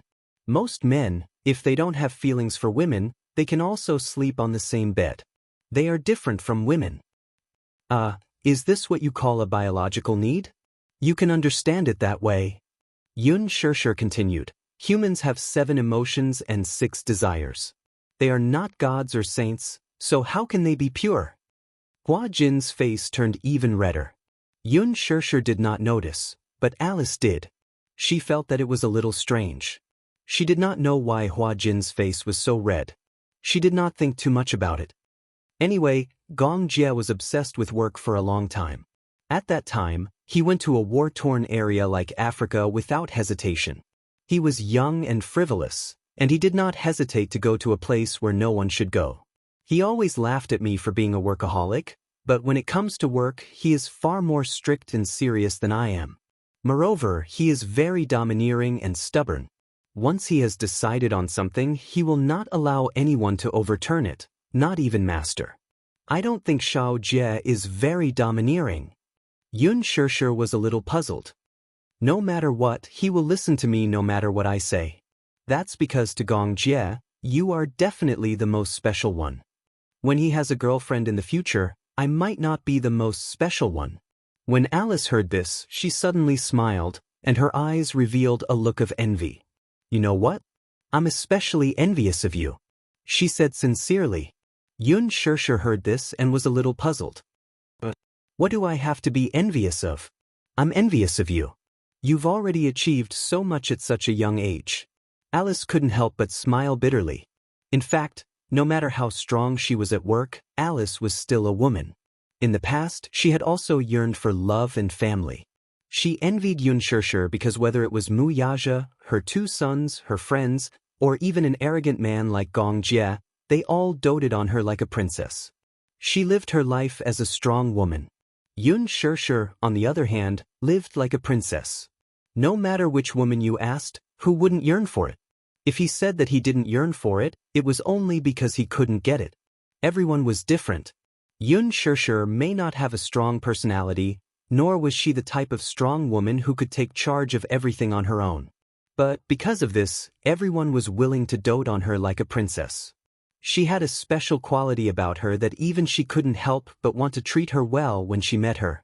It was probably because there was a kind of nobility in her bones. It was just that this noble temperament was very gentle. No matter who it was, she could get along well with them. She had no sharp edges and was as gentle as water. Even Chu Ho, who was born with a weak brain, liked Yun Shirshir. Alice yearned for a family, but the key word family was too distant for her. Chapter 4203. The topic of the 3 of them changed from Gong Jie to Alice. Yun Shirshir, on the other hand, was very curious. Half jokingly and half seriously, she asked if Alice had a boyfriend. Alice made it clear that she didn't want to get married. You don't want to get married? Yun Shirshir didn't look surprised when she heard that. Some women didn't like to get married, probably because they were disappointed in men and marriage. They didn't want marriage to restrict their freedom. Alice said frankly, actually, I have a lot of expectations for marriage and family. But this expectation is too heavy. I can't ask for it, so I don't want it anymore. But Xianxia, on the other hand, could not understand what he meant. Logically speaking, those who didn't want to get married were usually those who had been hurt emotionally. Otherwise, they didn't have any hopes or expectations for marriage. However, as Alice said, since she had expectations for marriage, why did she insist on not getting married? Alice could also see Xianxia's doubts. She took a deep breath and said calmly, I can't have children, and I'm destined to not be able to have children. In the past, I've thought about getting married and having a family.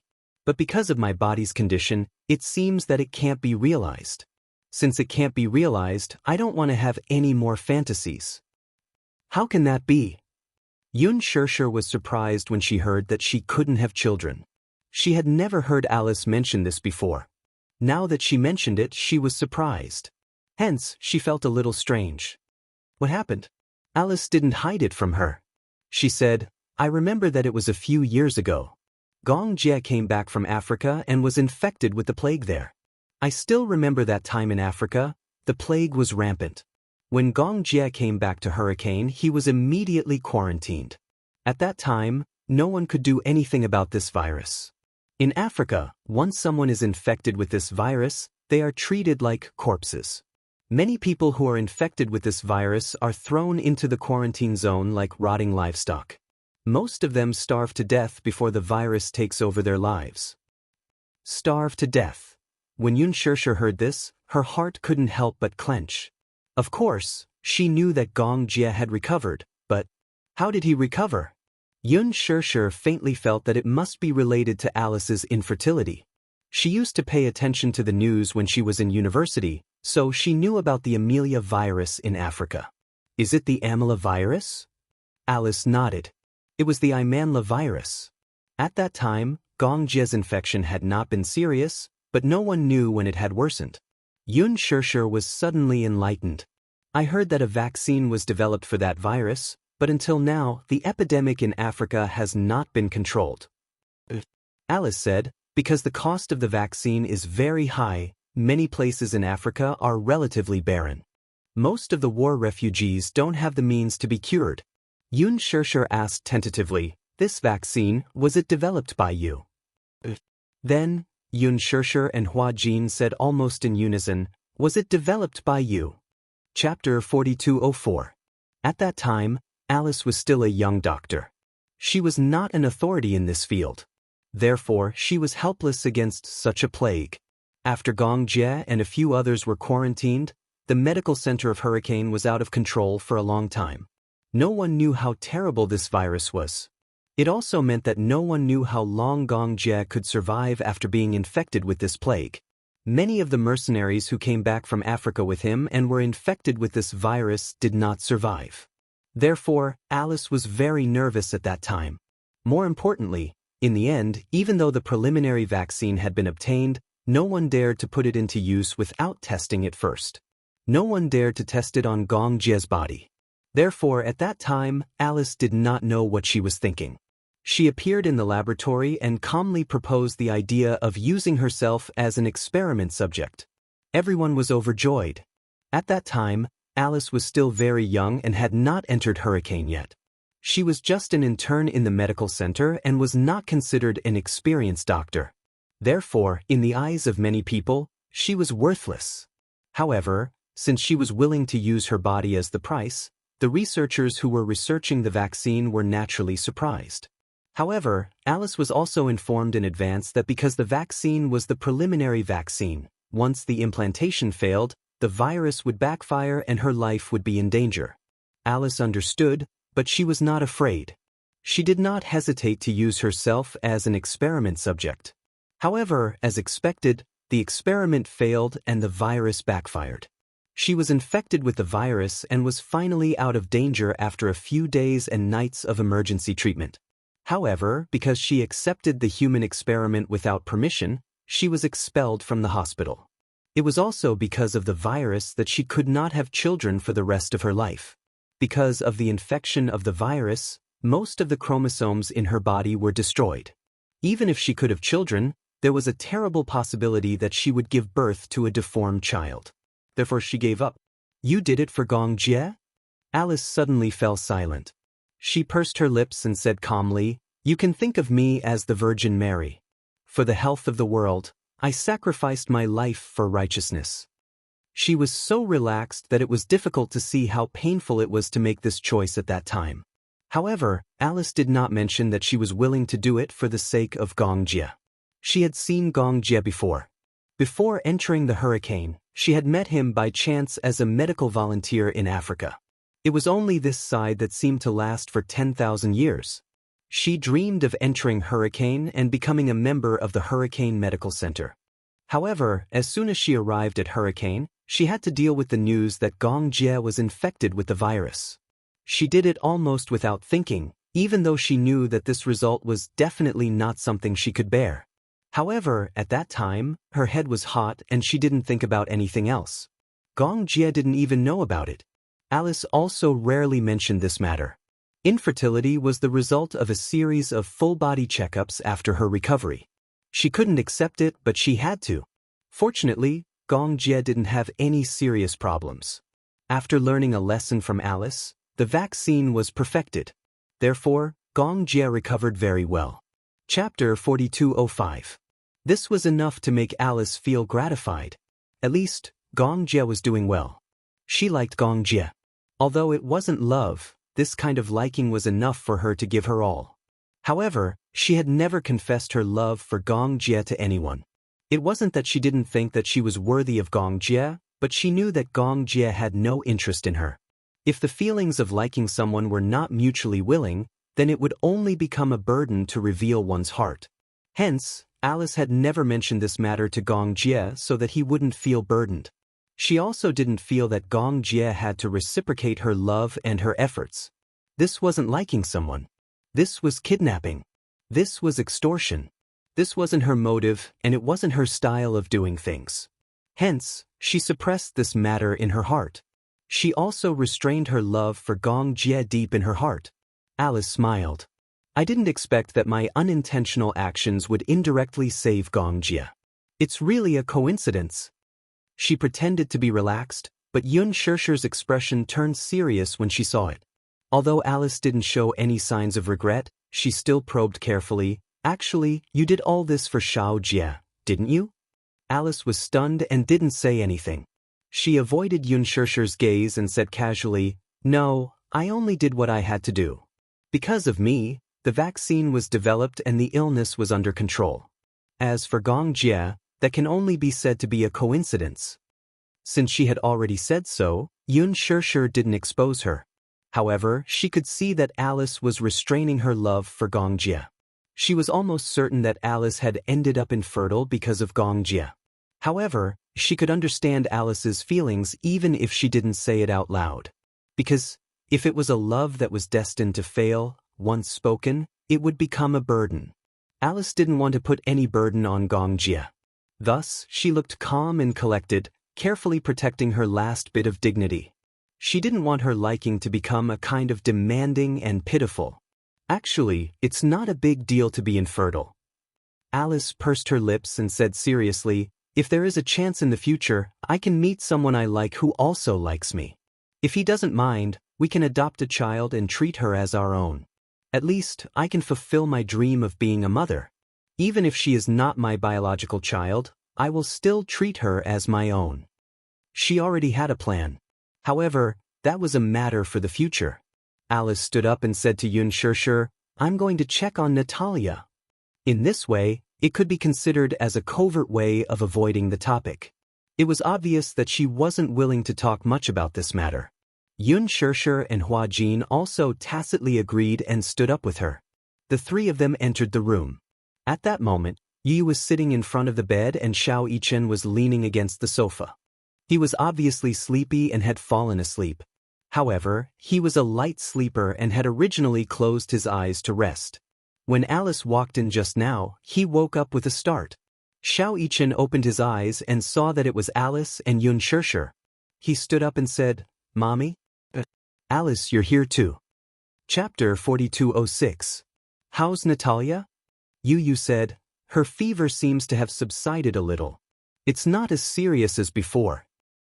"Let me take a look." Alice walked over and took out her thermometer. She scanned her body and the temperature was 39 degrees Celsius. This meant that her fever was slowly subsiding. She relaxed her eyebrows. It seems that her fever is subsiding. Xianxia also heaved a sigh of relief. Hua Jin was still worried. Will it relapse? I don't know. Alice shook her head. My initial suspicion is that she has a fever on the surface of her body. There's no inflammation, no virus infection, and no signs of a cold or fever. I'm guessing that she probably hasn't slept well for a few days. Her body is weak, so it's just a fever on the surface of her body. She should be fine after more rest. Hua Jin was relieved to hear this. Xianxia asked worriedly, Are you sure you're all right now? 39, 8 degrees Celsius. This number scared me. Yu Yu's body was weak when he was young, but he didn't have such a high fever. Alice comforted her. Don't worry, she'll be fine. If anything happens, I'll ensure her safety. Since I'm here today, I don't plan to leave. Don't worry and have fun. It's rare that you have a break, so you should enjoy it. Leave Natalia to me. Hua Jin couldn't help but feel worried when she said this. He said sadly, I don't have the mood to play any more seeing her like this. It's okay, I'll stay here to keep her company. Alice nodded. Don't worry, she'll have a good night's sleep.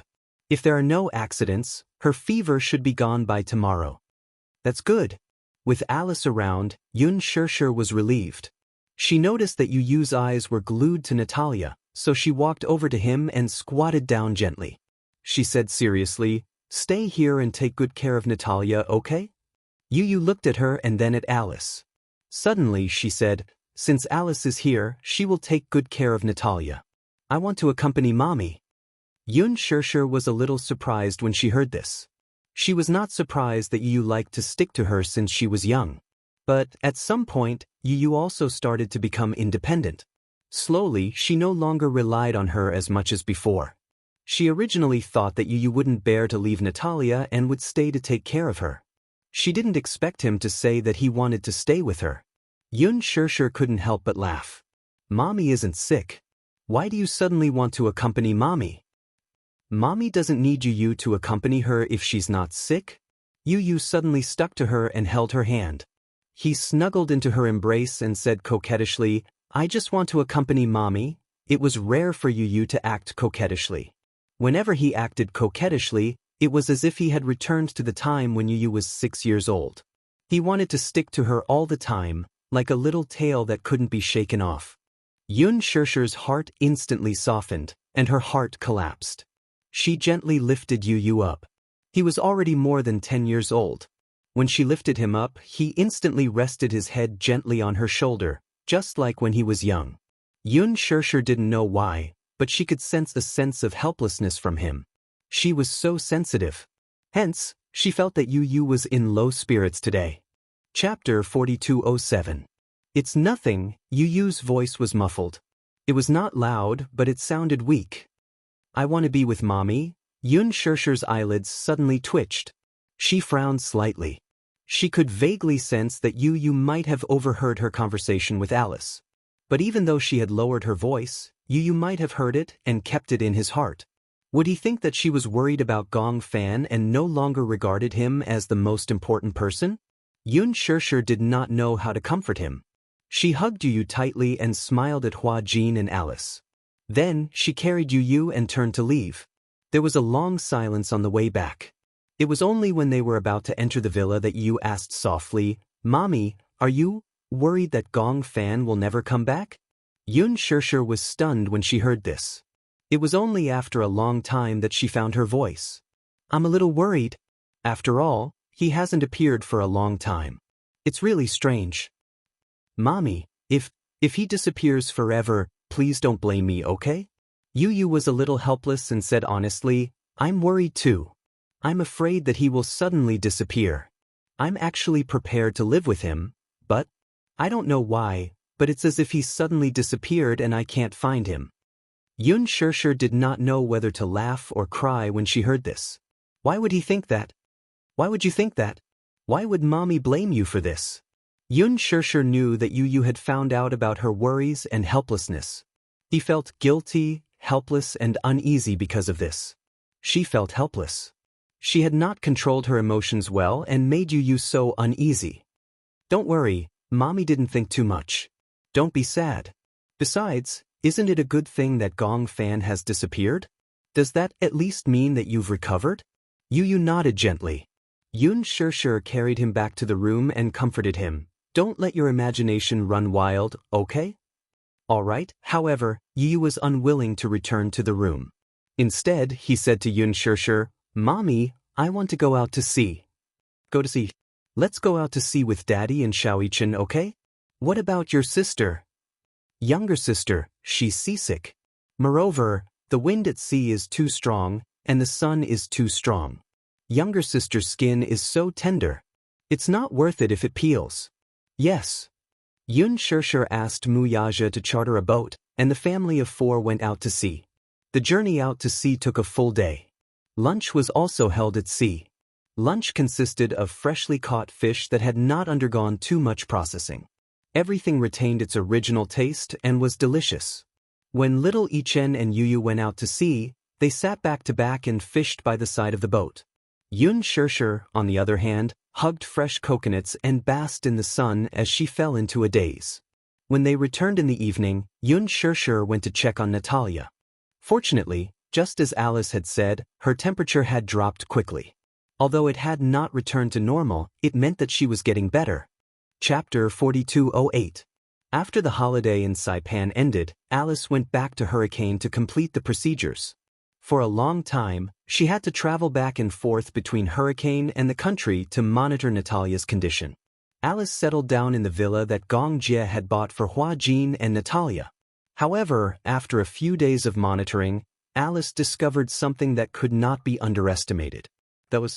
Ever since she lost the crystal ball, Natalia suddenly became very anxious. At night, it was always very difficult for her to fall asleep. Even after she fell asleep, through the sleep quality test, she would always have nightmares. The continuous nightmares always caused her to be in a half-awake state, and the quality of her sleep would be greatly affected. Therefore, it indirectly caused her to be anxious. This meant that the crystal ball had a mysterious effect on Natalia's body. Alice hesitated for a long time and finally decided to return the crystal ball to Natalia. Before returning the crystal ball to Natalia, she deliberately installed a hidden surveillance camera in the room. The video was directly transferred to Alice's phone through the phone, so that her situation could be monitored 24 hours a day. At first, Hua Jin objected to the idea. He did not think that Alice could use the surveillance cameras to monitor Natalia even if she was in such a state. Even a person with dual personality had the right to privacy. However, Alice did not agree. She felt that the most important thing now was to find the connection between the crystal ball and Natalia. Hua Jin was convinced and did not interfere too much. So, Hua Jin found an opportunity and returned the crystal ball to Natalia under the excuse that he found it at the airport. Natalia hugged the crystal ball and couldn't bear to put it down. Even her mental state had improved a lot. Hua Jin saw that she hugged the crystal ball as if she had found her life again. He could not help but be curious, so he secretly asked her why the crystal ball was so important. Alice said, "At night, there will be a fairy in the crystal ball who will sing me to sleep." How is that possible? Hua Jin kept staring at the crystal ball, but he could not figure out anything. He was puzzled. Where is the fairy? Why can't I see her? Only I can see her. No one else can see her at all. This is a secret between me and her. A secret that only the two of us know. As she spoke, she hugged the crystal ball to her chest, not letting Hua Jin see it anymore. On the day that Hua Jin returned the crystal ball to Natalia, Alice turned on the surveillance camera. However, it was this surveillance camera that made Alice discover a very serious problem. She found that every day before she went to bed, Natalia would hold the crystal ball and stare blankly for half a day, as if she could see something from the crystal ball. But then, there was an obvious change in her condition. This state was not unfamiliar. Alice knew very well that Natalia had been hypnotized into this state. How could this be? This was somewhat beyond Alice's knowledge. Logically speaking, even if it was hypnotism, it still required the hypnotist and the hypnotist to work together. Not one of them could be missing. The crystal ball was nothing more than an auxiliary tool. Chapter 4209. What was even more surprising was that Alice finally discovered Natalia's second personality during the surveillance. Natalia appeared. It was early in the morning. Alice set an alarm to wake up. Usually, Natalia would wake up at 8 o'clock, but Alice would set an alarm at 7 o'clock. She would wake up early and pay attention to Natalia's situation at all times. She clearly noticed that the moment Natalia opened her eyes, she became a stranger. She didn't know that there were surveillance cameras in the room, and she didn't know that her every word and action was being monitored by Alice. Not to mention her, even Hua Jin didn't know where Alice had secretly placed the surveillance cameras. In fact, Alice had placed the surveillance cameras very discreetly. There were a total of 10 corners in the entire bedroom, and they were secretly placed with surveillance cameras. One of them was at the head of the bed, directly facing Natalia's face. When she woke up, she didn't have Natalia's usual eyes, but a pair of cold eyes that Alice had never seen before. Cold, dark, and without a trace of the mortal world. This must be the second personality that Professor Romanka had induced, Natalia. She first sat up from the bed, but she didn't put on her clothes immediately. Instead, she sat on the side of the bed for a while. Then she walked to the desk and sat down. Then she stared at the calendar for a long time. She seemed to be observing the date and something else. Alice looked at it seriously. She realized that other than the change in Natalia's eyes, there were more strange behaviors. Only then did she really believe that the person in front of her was Natalia's second personality, Natalia, and not Natalia. This at least proved that Professor Romanka's creation theory was absolutely successful. Even if a person had a normal personality, they could still create a dual personality through acquired means. This result almost overturned the understanding of all researchers. Alice got up. At the same time, Hua Jin had also gotten up and was preparing breakfast. Natalia's breakfast had always been prepared by Hua Jin. Seeing that Alice had woken up, he was a little surprised and asked curiously, "Why are you up so early?" Although Alice got up early, she didn't have the habit of eating breakfast, so she didn't go downstairs every morning. Alice said to Hua Jin, "There's a problem." "What happened?" "I have a feeling that Natalia might have switched to a second personality today." "Just pretend you don't know." Hua Jin was slightly surprised, but before he could ask anything, Natalia had already come downstairs. Alice still had doubts about whether the woman was Natalia or not, so she still had her reservations.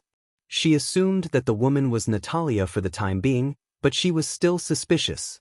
When Natalia came downstairs, Alice observed her closely. From the angle of the surveillance camera, Natalia was cold and indifferent. She didn't even look like a normal child. But once she came downstairs, she showed Natalia's usual innocent expression. "Morning."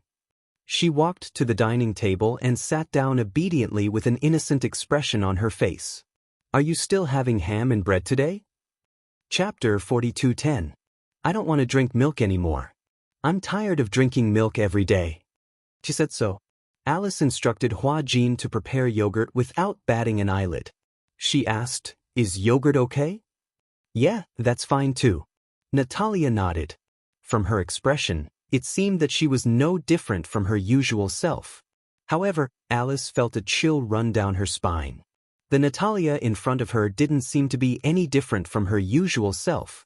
However, Natalia's cold gaze when she got out of bed still left a deep impression on her. Could it be that all this was her disguise? Alice couldn't help but suspect. Was Natalia a good actress? Hypothetically speaking, this was the case. Natalia was familiar with Natalia's personality in everyone's eyes. Hence, she would deliberately imitate Natalia's every word and action. She even knew what Natalia liked. Yogurt, ham, comic books, swings. However, when Hua Jin placed the yogurt in front of her, Natalia was obviously a little hesitant. However, after a short while, she picked up the cup and took a sip. She knew Natalia's likes and dislikes. Hence, she played the role of Natalia without batting an eyelid. Alice acted as if nothing had happened. She didn't want to make her suspicious. A day passed and nothing seemed out of the ordinary. Natalia was obviously not close to her. After breakfast, she returned to her room. Through the surveillance camera on her phone, Natalia was sitting at her desk, obediently flipping through her comic book. She seemed to be enjoying it. She didn't seem to have changed much from before. Could it be that scene in the morning was her imagination? Alice wondered. Soon the day passed. Natalia went to bed early as usual. However, she keenly noticed that she did not hug the crystal ball before going to bed that day. Instead, she marked a circle on the calendar and went to bed early. Alice sneaked into her room while she was asleep. At that moment, the room was unusually quiet. Only the sound of Natalia's breathing could be heard. It was obvious that she had fallen asleep. After making sure that she was asleep, Alice flipped through the calendar. She was shocked to find that there were circles on the calendar. Not every day had one. On average, there were only 2 circles a week. At most, there were 3 circles. This phenomenon had existed tacitly for 2 months. Could she understand that this was a mark left by Natalia on the calendar? If Natalia was the one who woke up, she would leave a circle on the calendar as a mark.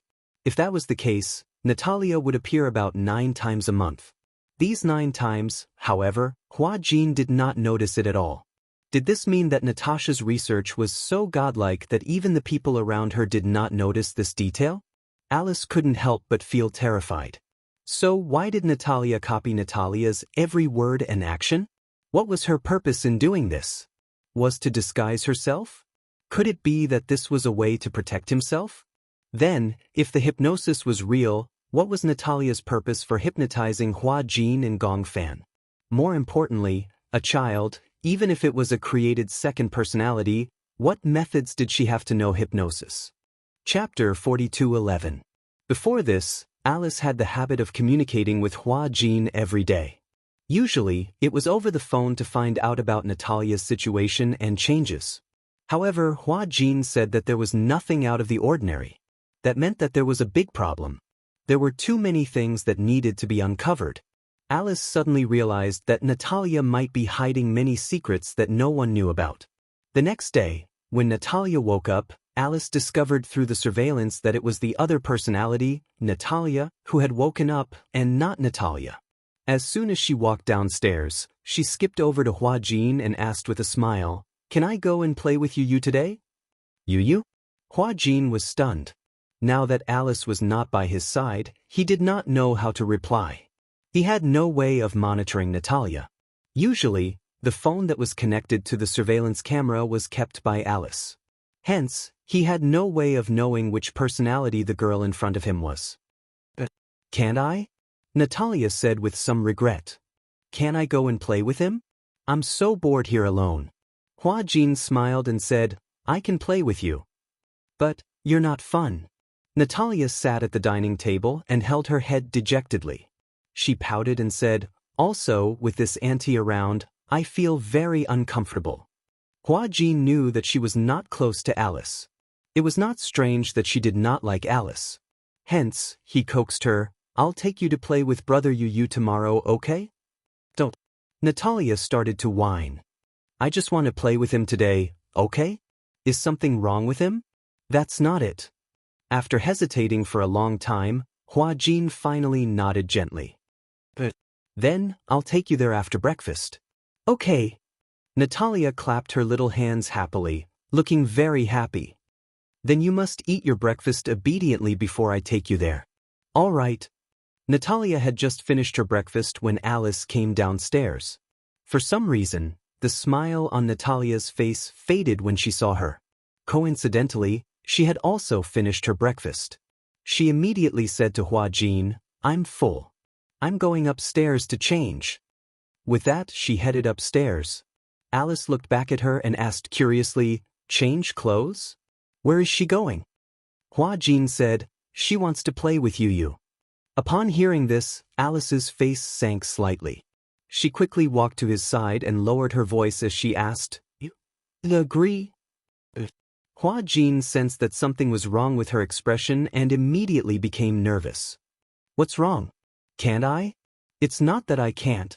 It's just that her condition is not stable now. I don't want her to interact with you. But Hua Jin found it strange. I don't think there's anything wrong with her. Just because you can't see it doesn't mean it doesn't exist. Alice looked at him reproachfully. Are you going to take her out now? Hua Jin nodded hesitantly. Yes. Alice sighed deeply and frowned. How could she let Natalia and Yu be alone together? Naturally, she was afraid that something would go wrong. Hua Jin studied her expression and asked tentatively, Then, should we reject her? Chapter 42:12. Forget it. Alice waved her hand. You've already promised her. If you don't go now, she'll definitely be suspicious. Forget it, I'll go with you and be more careful. Who knows, maybe I'll be able to observe something. Hua Jin listened and nodded. However, when the three of them were about to leave, Natalia saw that Alice was going with them and pouted unhappily. Why does she want to go with us? She muttered to Hua Jin. Obviously, she felt uncomfortable with Alice going with them. Hua Jin squatted down and asked her curiously, Do you not like Aunt Alice? Natalia turned around to glance at Alice and nodded sadly. I don't know why, but I feel like she's spying on me. Even Hua Jin couldn't help but be stunned by her sensitive answer for a long time. Hua Jin lifted his head to look at Alice, but Natalia suddenly said unwillingly, If she's going, then I won't go. I'm not a criminal. Why should she spy on me? As she said this, she turned her head to the side and said unhappily, I know I'm sick, seriously sick, but that's not a reason for her to spy on me. She was young, but her logic was not inferior to that of an adult. Hua Jin pursed his lips and looked at Alice helplessly. Alice looked at Hua Jin, then at Natalia, and raised her eyebrows. She could tell that the latter was unhappy that she had tagged along. She also felt that it wasn't appropriate for her to go. If Natalia was alerted, it would be detrimental to her research. Alice took a step back and said, Why don't you guys go? I have nothing to do if I go. But Alice said as she turned around and went back into the house. She stood by the window until she saw Hua Jin and Natalia get into the car. 15 minutes later, she walked to the garage and started a car. She took a shortcut and sped toward Xianxia's house. Natalia was on guard. Alice's sixth sense told her that the child was Natalia, not Natalia. Therefore, she absolutely could not sit back and do nothing. Because they took a shortcut, Alice arrived at Xianxia's house before Hua Jin did. Xianxia knew that Hua Jin and Natalia were coming, so she started preparing an exquisite lunch early in the morning. When she saw that Alice was also here, she was surprised. What happened? She looked at Alice and saw that she had come alone. She was a little confused. Where are Hua Jin and Natalia? That little girl is on guard against me. She didn't want me to come with her, so I came secretly. She said that she wanted to play with Yu. I was also worried that she would interact with Yu alone. I want to talk to Yu alone. Xianxia immediately nodded when she heard this. But Alice went up to the study on the second floor. Yu was reading in the study. Alice knocked on the door and walked in. Yu was a little surprised to see her. Alice? Sure. Alice walked up to him, looking a little serious. Yu was stunned. What's wrong? You don't look well. Did something happen to Natalia? Chapter 42:13. Alice squatted down in front of him and said gently, I found something fishy these few days. Do you still remember when Gong Fan was hypnotized by Natalia? Yu didn't think much of it. That was a coincidence. There's no evidence. It must be Natalia who hypnotized Gong Fan. But don't you think it's too much of a coincidence? The two of them came into contact once, and something happened to Gong Fan. I suspect that Natalia's other personality, which is Natalia, might know hypnotism.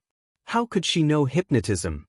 It was unbelievable that such a young child would know such powerful hypnotism. Yu found it hard to believe. Even a hypnotist like Alice only finished her apprenticeship a few years ago. Other than Gong Fan, you haven't had any direct contact with Natalia. There are too many unknown possibilities. You can't say for sure, and I don't dare to make a conclusion either. Yu nodded slightly. I understand. You want me to be careful. Alice explained some of the usual hypnotism techniques seriously. Do you know about awake hypnotism? Yu shook his head.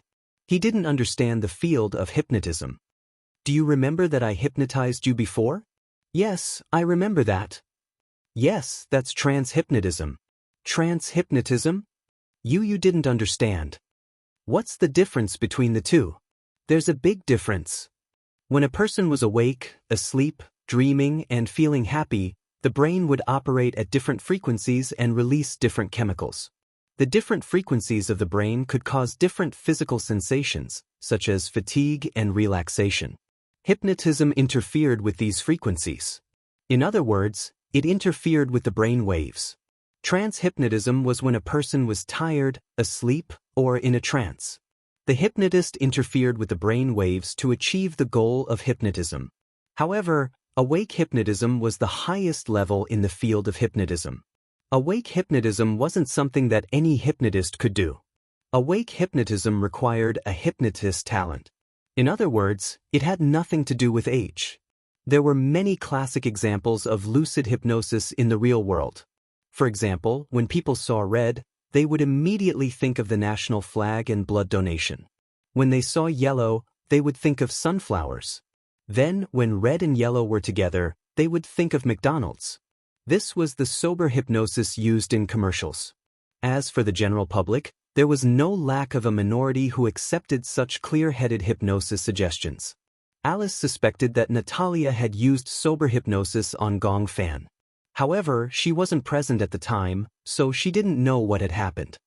But after Gong Fan saw Alice once, he never returned to this body, did he? Yu nodded. After hearing what he said, he also felt that this was a little too suspicious. Then, what is her goal? Yu's question stumped Alice.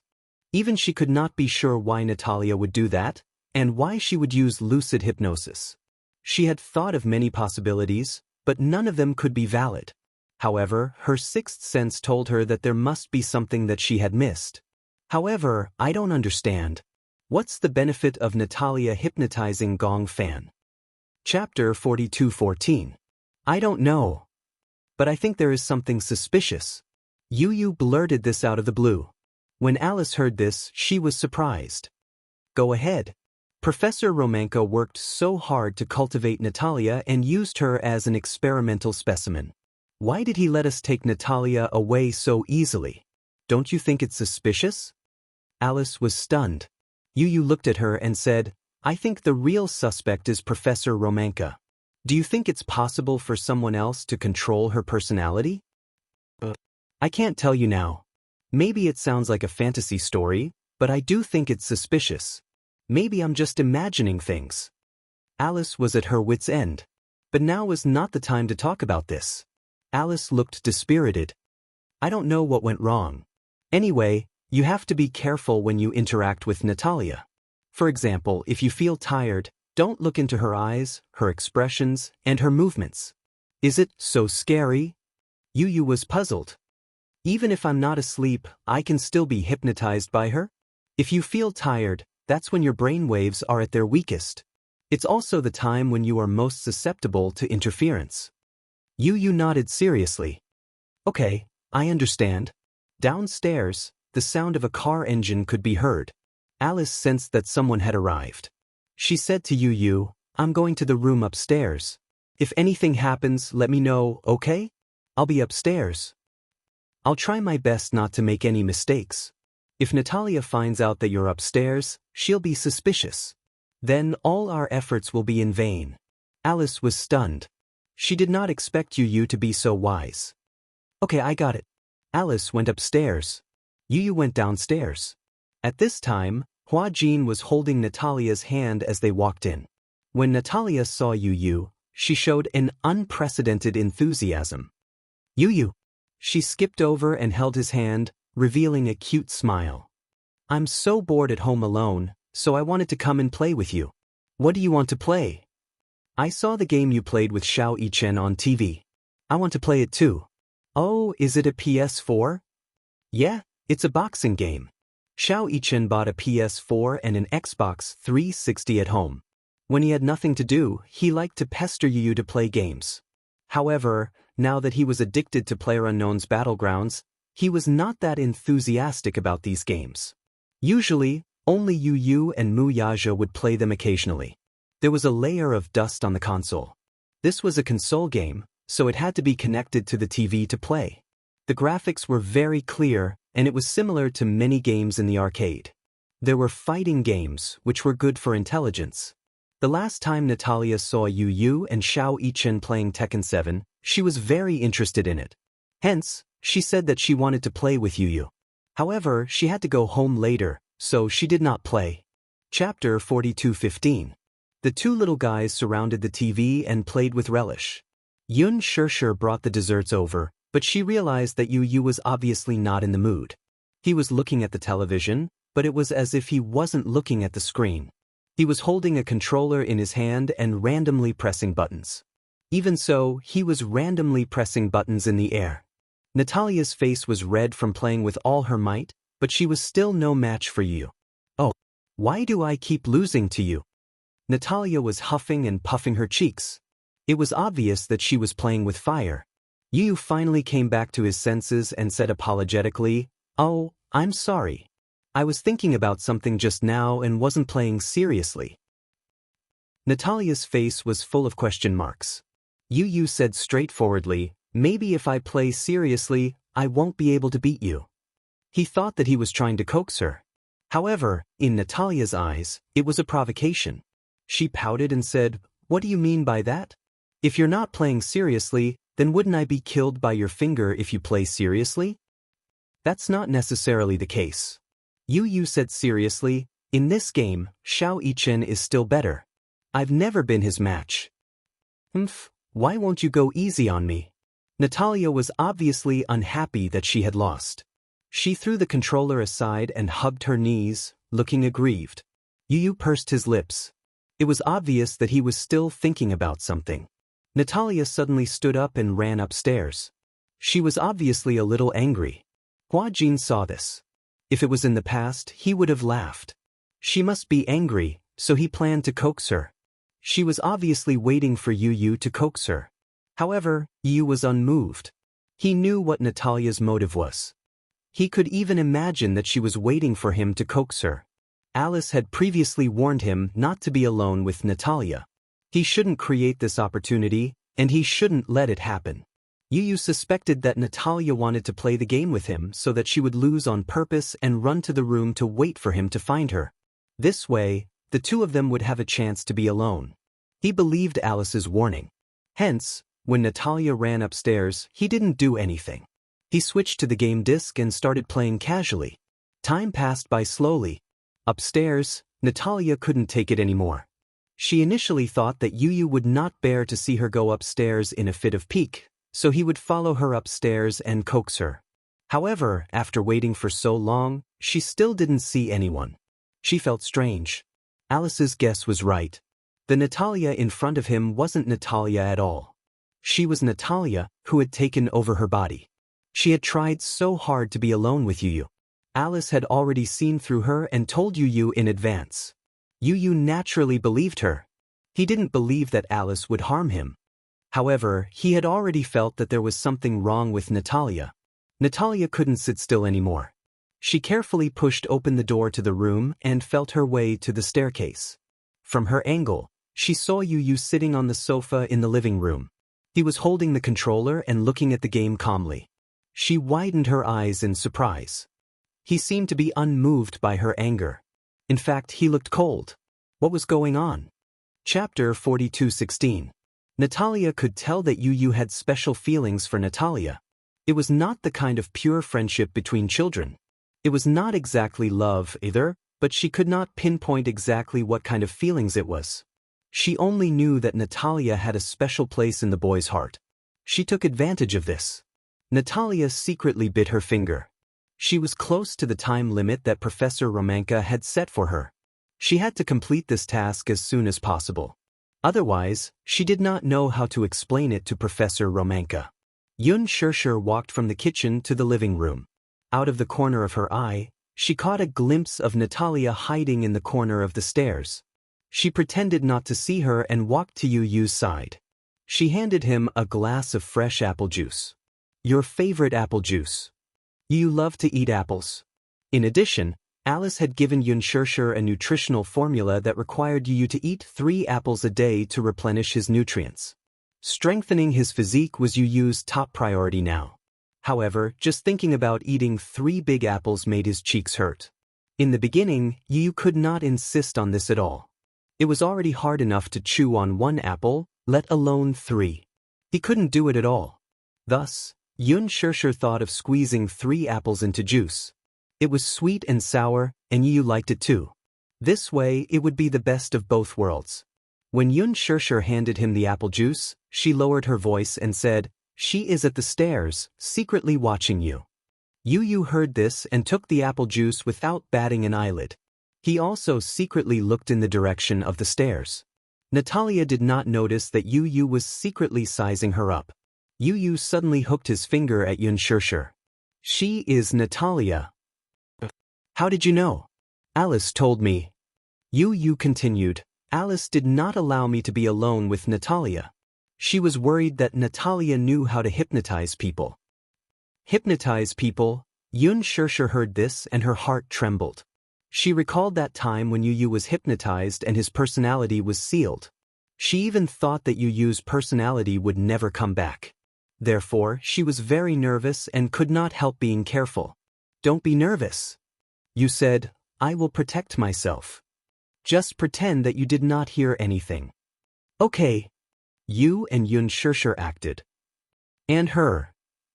Hua Jin was focused on Yu's game. And everyone seemed to be ignoring Natalia. Natalia was especially upset. Could it be that she had been seen through? Impossible. She had tried very hard to imitate Natalia's words and actions. How could she be seen through? However, Yu's attitude towards her had turned cold. That was a fact. Natalia went back to the room. After waiting for a while, she fell asleep without realizing it. Alice was on the 3rd floor. She sent a WeChat message to Hua Jin. Hua Jin replied that he had gone to the room to take a look and found that Natalia had fallen asleep. Hence, Alice said, "Let's take her home while she's asleep." "But what if she wakes up?" "She won't wake up. Once a child of her age falls asleep, she won't wake up so easily." Chapter 42:17. Hua Jin carefully carried Natalia into the car and went home early. Alice finally came down from upstairs.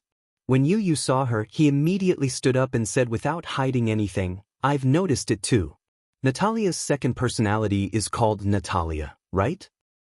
"Yes, I remember mentioning this name to you. She seemed to be able to create an opportunity to be alone with me today." Yu frowned. "What's going on? Have you finally noticed what's wrong with her?" Alice said honestly, "There aren't many clues now. I'm worried that Natalia's second personality is too shrewd and will realize that I'm observing her sooner or later. In this way, if she raises her guard, I won't be able to notice anything fishy about her." "Then are you sure that Gong Fan's disappearance has something to do with her?"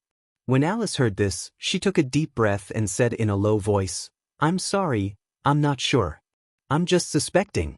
But I feel that the possibility of it being related to her is very high. That's why I hope that you'll raise your guard so that you won't make the same mistake again." When Xianxia heard this, she couldn't help but hug Yu tightly.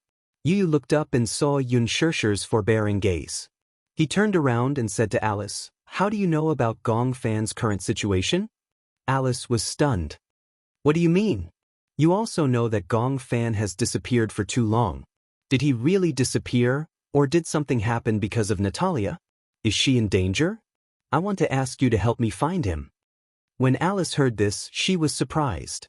She said half jokingly, half seriously, "Isn't Gong Fan's disappearance good news to you?" When Yu heard this, he was in a daze for a long time. Then he lowered his head and said in a low voice, "In the past, I probably thought that if Gong Fan suddenly disappeared without a trace, it would be something to be happy about. At least, his departure wasn't accompanied by too much pain. But now, I don't think so." Alice didn't know if she should ask, but she still wanted to know more about Yu's feelings. Yu said honestly, "Whether it's him or me, we're all part of this life. Without him, I'm not me, and without me, he's not him."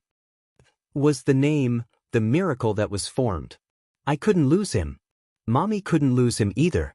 Yueyao couldn't lose him. Xiao Yichen couldn't lose him either. If he was so important, why did he disappear just like that? In the past, I felt that he had occupied my body for too long, so I couldn't spend more time with mommy. Now, if he can hear me, I want to say that I'm willing to sacrifice more time for him to come back. If he's willing, I can let mommy tell him a bedtime story every night and sing to him. As Yu spoke, her tears fell unknowingly. When Xianxia saw this, her heart felt like it was being stabbed by a knife. Her heart ached as she hugged him. Yu, don't be sad. How can I not be sad? Chapter 42:18. Yu suppressed his sadness and said, he didn't say goodbye and left without saying goodbye. No one knows where he went. Every night, I would call his name repeatedly before I went to bed, but he didn't seem to hear me. I was thinking, where did he go? Did he not want mommy and me anymore? He made mommy sad. I hate him. Xianxia was helpless and sad. She secretly wiped his tears and said, Yu, don't be so sad. Yu still said angrily, if he doesn't come back, then forget it. He won't. She cupped his little face and rubbed against it affectionately. If he doesn't come back, it's okay too. But mommy must really want him to come home. Yu looked into her eyes seriously. That day, I heard everything. Yu lowered his eyes in disappointment. Mommy must miss him a lot, right? I didn't protect him well. It's my fault. Alice furrowed her brows, feeling a little sad. We can't make a conclusion too early. No one knows what Natalia did to Gong Fan, but Gong Fan's personality shouldn't disappear so easily. Yu looked at her in surprise. How can you be so sure? If Gong Fan's personality disappeared so easily, the field of multiple personality disorder wouldn't be one of the most complicated topics in the world. There are countless people with multiple personality disorder who haven't been cured. If the problem can be solved so easily, it doesn't exist at all. Alice continued. Moreover, Natalia has multiple personality disorder. She's a patient herself. How can she cure other patients? When Yu heard this, he asked tentatively, so you're saying that Gong Fan's personality can't disappear? With the clues and scientific evidence I have now, it's impossible for him to disappear. Alice gave a definite conclusion. When Yu heard this, his brows finally relaxed. He suddenly said, if you need to do research, I can do it anytime. Since you said that there's a problem with my body, then if you want to study it, I can do it anytime. Alice was a little embarrassed and said, I want to, but your mommy is not very assured. If I really want to study you, I'll need your guardian's permission. Xianxia looked hesitant. Even though he was now so familiar with Alice, even though the woman in front of him had once saved Gong Jie's life and was absolutely a trustworthy person. However, she was still worried and would not easily hand Yu over to her. I'm worried. Xianxia did not hide anything and said frankly, I didn't know that you would do such research on him, but I can't be at ease if I just hand Yu over to you. Alice shrugged innocently with a helpless expression on her face. It was as if his gaze was saying, your mommy will have to be convinced by you. I don't have the right to do it without her consent. Yu knew very well that Xianxia was worried about him. After all, they had been through so many life and death separations, she was not willing to take any more risks. It was not that she was worried about Alice. She was worried that Yu would be separated from her again because of some unforeseen event, or that he would not acknowledge her as his mommy like before. Chapter 42:19. Mommy, if you're by my side, then it'll be fine. Yu gently tugged at her sleeve and asked cautiously, let's try it once. Let's try it once, okay? Xianxia looked at Yu hesitantly and then looked at Alice. Alice placed her hand over her heart and said earnestly, don't worry, I won't dissect Yu. I'm only using the sleep test and hypnotizing method to find out more about Gong Fan. Xianxia hesitated for a while and finally nodded reluctantly. Alice hadn't expected her to agree. When Xianxia nodded, she was stunned. She had thought that Xianxia would reject her again, but she hadn't expected her to agree. She was stunned for a long time before she came back to her senses. Xianxia said to her seriously, I trust you because you trusts you too. Okay, I understand. Don't worry, I won't let you down. Sleep monitoring didn't require a huge device. Alice had brought a sleep monitoring device from the headquarters. That night, she rushed over early with the device. In the room, she instructed Yu Yu to lie on the bed and put on a sleep monitoring headrest for him. She turned on the power and his brain waves were displayed on the small screen. What's this? These are your brain waves. Then, is there any explanation for the sleep monitoring? Yu Yu suddenly felt that he hadn't asked the right question. He asked again, why do you want to monitor my sleep? It monitors the frequency of your brain waves when you sleep. From the details of the frequency, we can find many problems. Alice then said to him, go to sleep. I can't sleep now. Alice was stunned. Your mommy said that you usually sleep at this time. But wearing this device doesn't seem comfortable. Yu Yu fiddled with the device on her head and frowned. It feels quite uncomfortable. Alice carefully adjusted it for him again. How about this? That's much better. Xianxia quickly walked into the room. When Yu Yu saw her, his eyes lit up. Why don't I ask mommy to tell me some stories? Maybe I can fall asleep this way. You don't have to tell me a story, just close your eyes. I want to monitor the quality of your sleep, including the degree and time of your sleep, Alice said. When Yu Yu heard this, she felt bored and told her honestly, usually, it's mommy who tells me stories. If I don't listen to her stories, I'll feel uncomfortable. This means that you rely too much on your mommy. Can your mommy tell you bedtime stories for the rest of your life? As Alice said this, she pushed him and urged him, close your eyes and sleep. When Yu Yu heard this, he sighed like an old man and gently closed his eyes. When he lay down, he looked at the ceiling and closed his eyes slightly. Although he squinted his eyes, he didn't feel sleepy at all. Alice asked, don't you want to sleep? Yeah, I can't sleep. Yu Yu mumbled. Although his eyes were closed, his eyelids were twitching violently. Relax. Alice turned her head and looked at the monitor. On the screen, the frequency was jumping violently. This meant that Yu Yu's mind was filled with thoughts and he was thinking about something. No wonder he wanted to listen to Xianxia's bedtime stories. Chapter 42:20. Do you let your thoughts run wild every night before you go to bed? What do you think about? Yu Yu closed his eyes. He answered Alice's questions without holding anything back. I think about Gong Fan and our future. Xianxia sat down at the side and quietly listened to the exchange of questions and answers between the two. It was in such a relaxed state that Yu Yu was completely unguarded. Instead, he was able to tell her everything that was on his mind. Do you like Gong Fan? So. Do you hate him? I don't. Then what kind of feelings do you have for him? Yu Yu pondered for a moment and finally let out a long sigh. I owe him. I feel guilty. Why? 'Cause I was the one who forced him out. It's just that in the past, I've been chasing him away, trying to get him out of my body. Yu Yu's eyelashes suddenly twitched violently. The frequency of the monitoring on the screen was getting faster and faster. He suffered pain that he shouldn't have to suffer, but I was so cowardly that I avoided all of it. He suffered so much for me, but I saw him as an evil person. Actually, he's not a bad person. It's just that he has always received negative and repressed emotions. That's why he developed a dark personality. But not only did I not understand, when Xianxia heard this, she couldn't help but feel her heart ache. She covered her mouth tightly and felt extremely guilty. She didn't want Yu Yu to hear her sobbing. She felt heartache, powerless, and uneasy. She knew what kind of childhood Yu Yu had had. Back then, she had kept Yu Yu by her side out of selfishness. However, she hadn't given him a peaceful childhood. She should have known. She didn't have the ability to give him a good childhood, but she had kept him by her side out of selfishness. It was all her fault. Xianxia felt lonely, but then she heard Alice ask, did you create him? Why? Because, Yu Yu's calm brows furrowed slightly as a tear rolled down from the corner of her eye. I feel lonely. Xianxia widened her eyes in shock. Lonely? Why do I feel lonely? When I was young, everyone had parents, brothers, sisters, and so many friends. But I felt that I couldn't get along well with those children.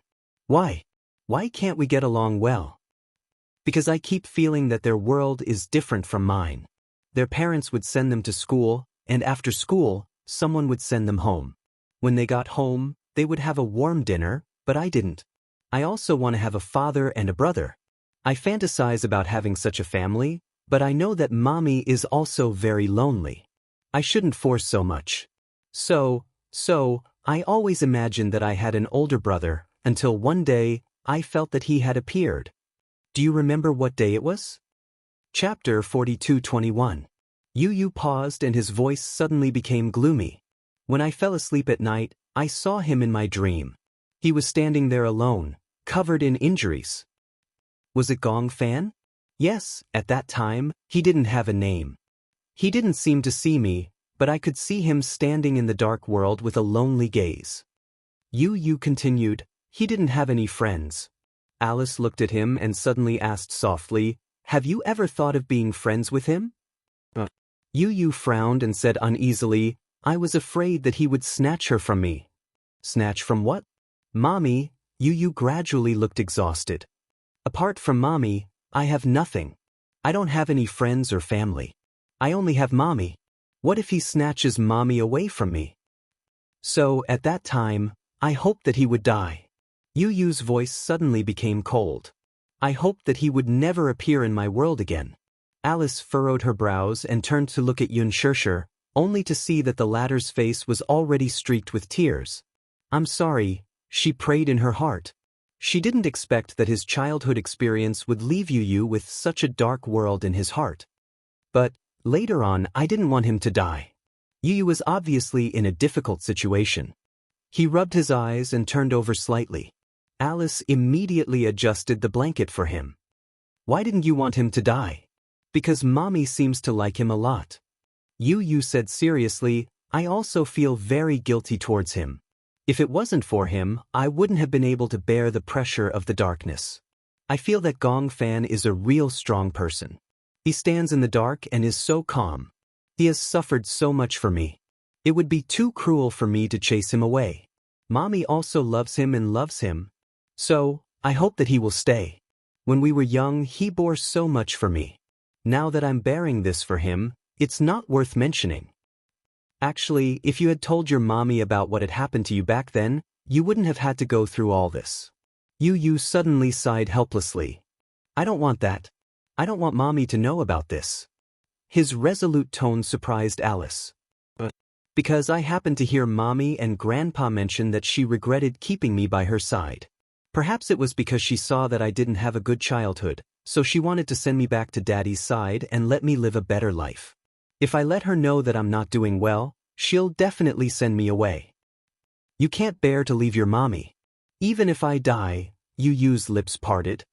I want to die in mommy's arms too. I'm not going anywhere. When Xianxia heard this, she stood up gently and walked to the balcony. She lowered her head weakly. After about a quarter of an hour, Alice also came out. She leaned against the railing and casually lit a cigarette. The smell of smoke drifted into Xianxia's nose, but she didn't find it pungent. She even gasped and choked a few times. Why did you come out? Alice raised her eyebrows. You can't bear it? When he said those words just now, what kind of state was he in? Chapter 42:22. Goodness gracious. Xianxia was extremely vexed. What had she done? He was still so young. Why did he have to go through such a cruel experience? It's all my fault. Xianxia covered her face sadly and said in a daze, at that time, I shouldn't have kept him by my side out of selfishness. I clearly didn't have the means to give him a wonderful childhood. I shouldn't have brought him back. It's all my fault. It's all my fault. Alice looked at Xianxia's sad expression and felt her heart ache. She didn't have a child, but she could understand this feeling. She imagined that she wanted to give him the best thing in the world. However, the reality was, she didn't have the ability to do so.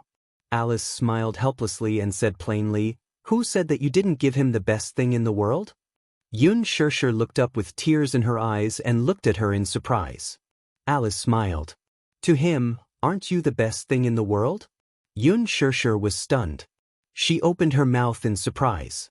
When she came back to her senses, she gently wiped away her tears. When she heard the conversation between Yu Yu and Alice while he was half awake, she felt heartbroken. However, when she heard what Alice said now, she felt a little conflicted. Don't give him what he thinks is good, and don't blindly put all the blame on yourself. Life is irreversible. Everything can't be overturned. Accept everything calmly. Thank you.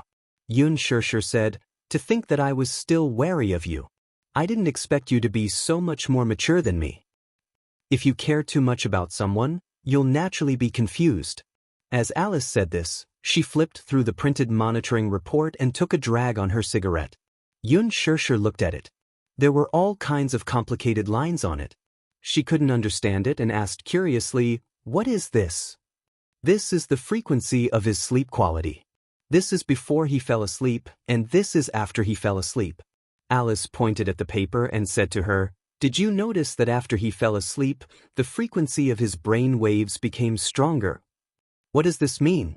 This means, Alice frowned and said, this means that his sleep quality is very poor. Poor sleep quality? Alice said, patients with dual personality are most afraid of poor sleep quality. If the quality of sleep was not good, the negative mental pressure would be too strong, and it would be very easy for one's mental power to collapse. A person's willpower was often very weak. Sometimes, it could be very strong and seemingly indestructible. But often, the more indestructible a person looked, the easier it was for a straw to crush him. Therefore, having a good sleep quality was also the only way to maintain a good mental state. When people don't sleep well, it's easy for them to get anxious. Xianxia nodded. No wonder. I also felt that Yu Yu's mental strength had become very poor recently. During the day, he was always depressed and looked like he had a lot on his mind. Yu Yu is very dependent on you. But this kind of dependence might not be a good thing. Sooner or later, he will have his own family. If he continues to rely on you like this, it won't be a good thing. Chapter 42:23. Xianxia nodded solemnly. I know that too. I also feel that he shouldn't rely on me so much. However, Yu Yu is already much more independent than before. Actually, I can understand the bond between the two of you. After all, for a very long time, at least since he was born, you have always been by his side. Hence, his dependence on you can't be replaced by anyone else. Similarly, your dependence on him can't be replaced by anyone else. But have you ever thought that he can't rely on you for the rest of his life? Xianxia hummed in acknowledgement. I understand now. However, the most important thing now is to find out what exactly happened to him. Do you want Gongfan to come back? Alice asked seriously. Xianxia didn't answer immediately. Instead, she looked at her hesitantly. Alice sighed. I can tell that you are very hesitant. On one hand, you can't bear to part with Gongfan. On the other hand, you don't want to be a burden to Yu Yu, right? Yes. Yu Yu only feels guilty towards Gongfan. What about you? Apart from guilt, is there anything else? Alice's question made Xianxia fall into a daze. In her mind, she seemed to have already imagined Gongfan snuggling in her arms and hugging her helplessly. She still remembered that in front of others, he had always been arrogant and unruly. Only in front of her, there was a hint of vulnerability that others couldn't detect. Mommy, don't ever leave me behind. He was afraid that she would leave him behind. Xianxia understood that the choice was in her hands now. Did you really care that much about Gongfan? Not necessarily. He probably felt more guilty towards Gongfan. However, more than that, he was afraid that she would be sad. Yu Yu probably had many ways to make Gongfan disappear and send him to the land of exile. Even if Gongfan was unwilling to leave, if she said, I don't want you anymore, Gongfan would definitely leave disheartened. But the most contradictory thing was that she would rather Gongfan live in her world than in Yu Yu's. If it were her, she would be willing to bear all the pain. However, if it was Yu Yu, she couldn't bear to let Yu Yu carry so much burden. She also had no right to interfere with Yu Yu's thoughts. If Yu Yu was unwilling to coexist with Gongfan, then it would be meaningless for her to force him. Moreover, if she put Yu Yu in a difficult position, Yu Yu would be the one to suffer. Thinking of this, Xianxia's heart ached. Her hands fell weakly and she sighed. Forget it, I can't make Gong Fan stay. No matter what, I just want you to be fine. I can't put so much pressure on you because of my own thoughts. If you must force me to make a decision, I'm willing to. Xianxia almost could not go on with her words. She looked up and looked at Alice seriously. Holding back her tears, she choked and said, I'm willing to give up Gong Fan. This sentence was undoubtedly a knife to her heart. But she had no choice. She could not bear to see Yu on the brink of agony. Give up.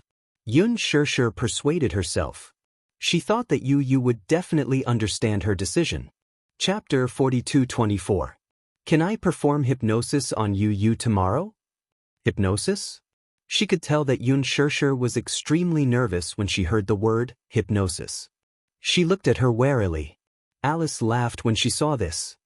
Don't tell me you're thinking that I'm going to hypnotize Yu and make him lose his memory again? You won't. Xianxia was just too sensitive. After all, she didn't have a good impression of the word hypnosis. The first time I performed hypnosis on Yu, I didn't get your consent. But it's different now. I'll seek your opinion now. If you agree, I can perform the hypnosis then. Why are you performing the hypnosis? Xianxia asked with concern.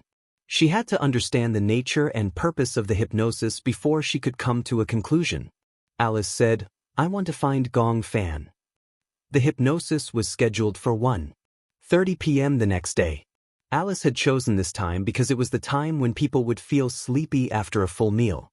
At the same time, it was also the time when people would feel most relaxed. There was a high chance that the hypnosis would succeed at this time. Yu naturally agreed and was willing to undergo the hypnosis.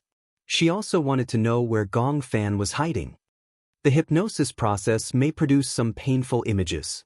Can you withstand it when you enter the depths of your dreams? Yu didn't think much of it and said casually, no matter how painful it is, can it be as painful as the first time I was hypnotized? Alice couldn't help but feel guilty. She cleared her throat awkwardly and didn't say a word. Yu turned to Xianxia and said, Mommy, I'm going to start the hypnosis. Don't be here anymore. Be good and wait outside the door. Don't you want me to be here?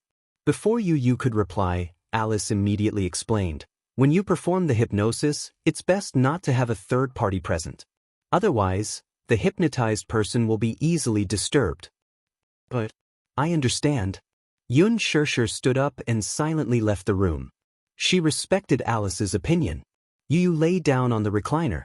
From this angle, the afternoon sun shone on her body, especially on her face.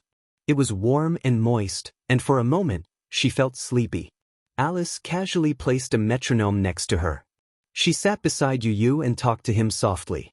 Her voice became softer and softer. Gradually, Yu's eyelids became heavier and heavier. Relax. Close your eyes and imagine yourself lying on a patch of grass with the wind gently blowing on your face. Alice's voice was bewitching, guiding Yu's thoughts in the direction she wanted. Yu finally closed her eyes and her breathing gradually became even. He successfully entered the dreamland. When he opened his eyes again, he realized that he was really lying on a patch of grass. There was a blue sky and white clouds. There was a gentle breeze and the sun surrounded him. It was warm and comfortable. He just lay there freely and couldn't bear to move for a moment. What do you see? Alice's voice was still accompanying him. Yu opened his eyes and looked up at the sky. He saw a kite floating in the sky, flying higher and higher. I see a kite. A kite? Chapter 42-25. This Gong Fan? Yu blurted out.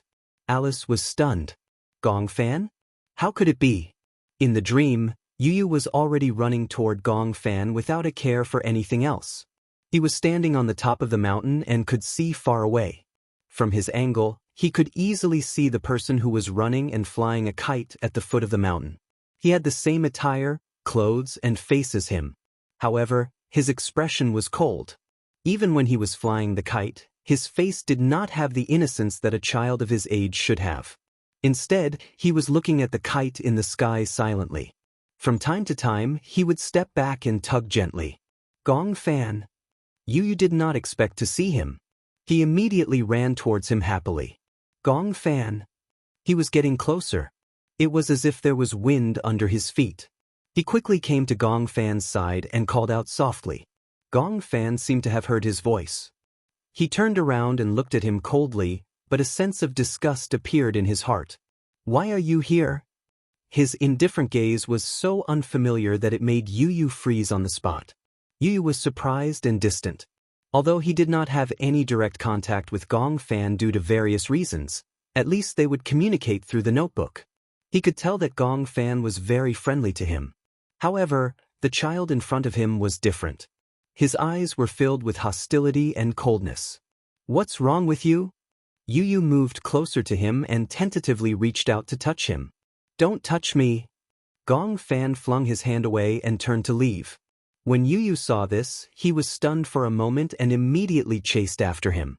However, just as he took a few steps, it was as if he had crossed a boundary.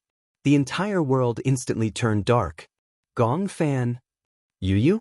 Alice held Yu Yu's hand and kept calling him. However, Yu did not respond. She widened her eyes in shock. She did not expect her hypnosis to go out of control for the first time in history. Could Yu Yu not hear her voice? No, she had to end this hypnosis. Alice would not allow anything to go wrong with this hypnosis. "I'll count to 3. Yu Yu, wake up and walk out. 3, 2, 1. She played the metronome gently and snapped her fingers in front of Yu Yu's face. "Wake up." There was still no reaction from the boy after a long while. Alice stood up abruptly in frustration. Oh no, it seemed to have gone out of control. How could this happen? Could it be that Yu Yu had been lured into a dream that she could not enter? In the dream, Yu Yu was in a dark world. It was like a void of chaos. He could not see anything clearly. He forced himself to calm down quickly and looked around. It was as if he was standing on top of an abyss. At first glance, it was like a bottomless black hole. He could not see the end. He tried to take a step forward. However, he stepped on nothing and his body suddenly fell. He felt a strong centrifugal force. He felt as if he was falling towards the end of the abyss. It was a dream. It was a dream. It was a dream. As he fell, he kept telling himself that it was a dream and that he should not believe it. Once he believed that it was a dream, he would be trapped in it. Chapter 42:26. This is a dream. Don't believe everything in a dream. However, even though he kept warning himself, he could still hear the howling of the wind. He could even feel his face being scraped by the wind. He suspected that this was not a dream and could not help but waver. He couldn't tell if this was a dream or reality. Just as he wavered, he suddenly saw a murky black river at the end of his vision. He did not even have time to call for help before he fell into the river and drowned. The moment he hit the water, he felt as if his head was about to split open. The feeling of drowning was so real that it could not be explained. It was as if he was drowning in real life. The murky river water continuously poured into his nostrils and lips. The stench was suffocating. He opened his mouth, wanting to call for help. He almost instinctively wanted to escape from this terrifying dream. However, he could only feel himself drifting along with the river water. The whole world was dizzy. Help! Help! Alice could hear the broken sounds coming from Yu Yu's mouth from time to time. She suddenly sat down beside him again and put the brainwave detector on his head to check the frequency of his brainwaves. When she saw that the frequency of his brainwaves in reality on the screen had become chaotic, she felt uneasy for a moment. How could this be?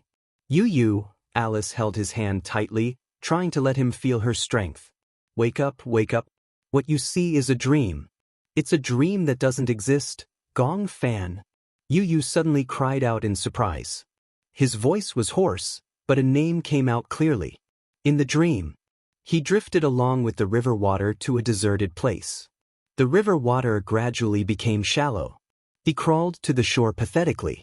Just as he grabbed onto a rock by the shore, he suddenly heard a series of cold footsteps. Rustle, rustle. Yu Yu heard the sound clearly. He looked up in shock and saw Gong Fan walking toward him with a numb face. He was shocked to find that Gong Fan was hiding a sharp dagger in his hand. He was so scared that he suffocated and instinctively said, "Gong Fan." Gong Fan walked towards him without saying a word, without making any sound. However, Yi was keenly aware that this gong fan seemed to be a little different from the real gong fan. His face was cold and his eyes were dark. There was not a trace of life in them, as if he was a walking corpse. What are you doing? Yu kept retreating. Seeing that Gong Fan was still closing in on him, he suddenly felt an inexplicable fear. He could actually imagine the sharp dagger piercing through his chest, causing blood to spurt out. Don't. He suddenly crawled up from the ground, turned around and fled. And the footsteps behind him gradually quickened as he caught up. Yu was so shocked that she sucked in a breath of cold air and ran with all her might towards the end of the road. No, what are you doing? Even if this was a dream, it was too realistic. Even though Yu could still vaguely tell that the scene in front of him was a dream, it was beyond what he could bear. Even if it was a dream, he did not want to continue. Chapter 42:27. Yu kept running forward. His willpower was crumbling in such a scary dream. There was no way he could survive. Behind him, the sound of footsteps became more intense. Yu could even feel that the hurried footsteps were right behind him. How could this be? Could it be that the dream had started to collapse? Had it completely gone out of control? Don't come over. Don't. Yu kept waving his hands. His face was flushed red because of the suffocation. Xianxia, who was outside the door, heard Yu mumbling uneasily. She opened the door a little and saw Alice frowning and looking at Yu in fear. She took a step forward and wanted to enter the room. Alice looked up at her and said, "Sure, you can come in, but don't speak." Okay. Xianxia walked into the room and saw Yu lying on the chair with a red face. Her heart ached and she asked anxiously, "What happened?" "The hypnosis is out of control." Out of control? Xianxia almost shrieked out loud. She didn't know what it meant to lose control. But looking at Yu's painful expression, even Alice couldn't imagine how Yu could break free from the nightmare.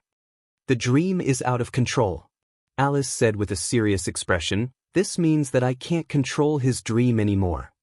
"What does that mean?" Xianxia was confused. She only felt that Yu was in a terrible situation. She was afraid that Yu would end up like Gong Fan. She couldn't accept such a blow. Alice gasped. "I suspect that he met Gong Fan in the dream." Yu felt himself being pinned to the ground by a powerful force. He struggled with all his might and finally managed to break free. However, he saw a dead end right in front of him. Behind him, the strong force grabbed his collar again. Yu turned around abruptly and finally saw the face of the person in front of him. Gong Fan stood expressionlessly in front of him, his hands gripping his collar tightly. His expression was filled with hostility. Gong Fan. It was indeed him. Yu was in disbelief. He had never thought that Gong Fan, who had always been friendly with him, would show such a terrifying side to him. "What are you trying to do?" Gong Fan stared at him coldly. Suddenly, his lips curled into a contemptuous smile. "What do I want to do?" Yu looked at the rising murderous aura in his eyes and felt a chill run down her spine. He had never been afraid of anything, and he was seldom really afraid of anyone or anything. However, the young man standing in front of him with a cold gaze finally made him feel a sense of fear. "You control the real world of this body, and I control the dream world of this body. In the real world, you are the king. But here, you can't win against me." In the next second, Gong Fan suddenly raised his hand. The sharp dagger in his hand suddenly glowed with a cruel light. "No," Yu shook his head frantically. "Don't do this. You can't do this." He didn't understand why Gong Fan had become so violent and cruel. This wasn't like him. Chapter 42:28. "Pfft, you're not allowed to invade my territory." Gong Fan's eyes were red as he ruthlessly stabbed him with the knife. Even though it was a dream, the pain of having his chest pierced through was still heart-wrenching. It was so real that it could not be explained. Yu was in so much pain that he frowned and almost couldn't speak. He could only feel the sharp tip of the dagger piercing through his chest as if it was going to pierce through his thin body, one stab after another until blood splattered everywhere. Yi woke up abruptly and opened his eyes. He took in a deep breath of cold air until his blurry vision gradually cleared up. He finally saw clearly. At that moment he was lying on the bed with the ceiling light hanging above his head. Wuxia and Xianxia were standing nervously in front of the bed. Alice was staring at him intently. She was drenched in cold sweat because of his repeated screams. Yu looked out of the window. It was already dusk. He fell asleep and unknowingly struggled in his dream for an entire afternoon. Even though he had slept, this dream made him even more exhausted. He leaned against the head of the bed weakly and his body was already drenched in cold sweat.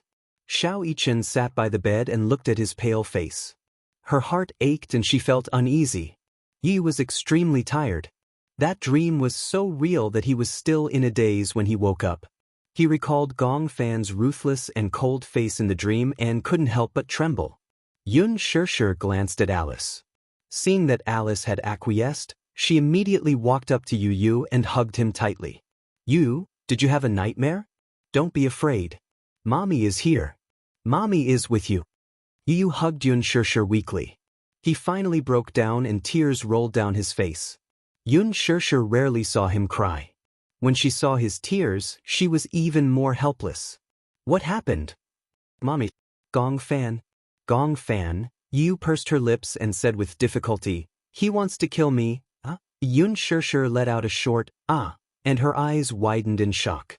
Alice immediately stepped forward and asked anxiously, "What did you dream of? Do you remember?" Yu refused to say anything. He buried his face in Xianxia's arms and shook his head. "Don't ask. I don't want to say anything." Seeing this, Alice gave up. She turned around and said to Wuxia and Xianxia, "Xianxia is here to keep them company. Let's go out first. Let him calm down first." Xianxia pouted and said, "I also want to stay and keep you company." Xianxia turned around and coaxed him gently, "Ichin, be good. Go out first. It's fine with Mommy here. Hey, Mommy will keep you company." Xianxia was very obedient.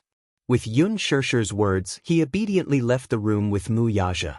Although Wuxia did not say anything and was not good at expressing concern verbally, Xianxia could tell from his eyes that he was very worried. She smiled and said, "It's okay. I'll take good care of him. Don't worry too much." Wuxia did not say anything else and left the room with Xianxia. Soon, only Xianxia and Yu were left in the room. After a long time, Xianxia finally could not hold back and asked worriedly, "What did you mean by what you said just now?" Chapter 42:29. You can tell Mommy what you dreamed of. Mommy will keep it a secret and won't tell anyone." After her repeated coaxing, Yu finally raised his head. She saw that his eyes were unbelievably red. He was crying. Yu had always been like a little adult. He was mature, rational, and responsible. It was rare to see him cry. Seeing him cry, Xianxia's heart ached even more. She hugged him tightly and said helplessly, "It's okay if you don't want to talk about it. Mommy is just too worried about you. He wanted to kill me, Xianxia was secretly shocked, but on the surface, she maintained a calm expression. "Gong Fan, I dreamed that he was chasing me with a knife. Then, he pressed me against the wall and stabbed me in the heart." Yu recounted in a trembling voice. Even though he didn't add too much detail, just imagining that scene made him shudder uncontrollably. Xianxia found it hard to believe. However, since he said that it was a dream, she comforted him and said, "You said it was a dream. A dream is a dream. Don't take it seriously." "I kept thinking that just now." Yu sniffed. His voice was still broken. "But I still feel very scared. I keep feeling that although it was a dream, it was so real. I'm so tired, but I don't dare to sleep. I'm afraid that if I fall asleep, I'll have that dream again." "Mommy, you said that the person who stabbed me with a knife, was it really Gong Fan? You said it was a dream.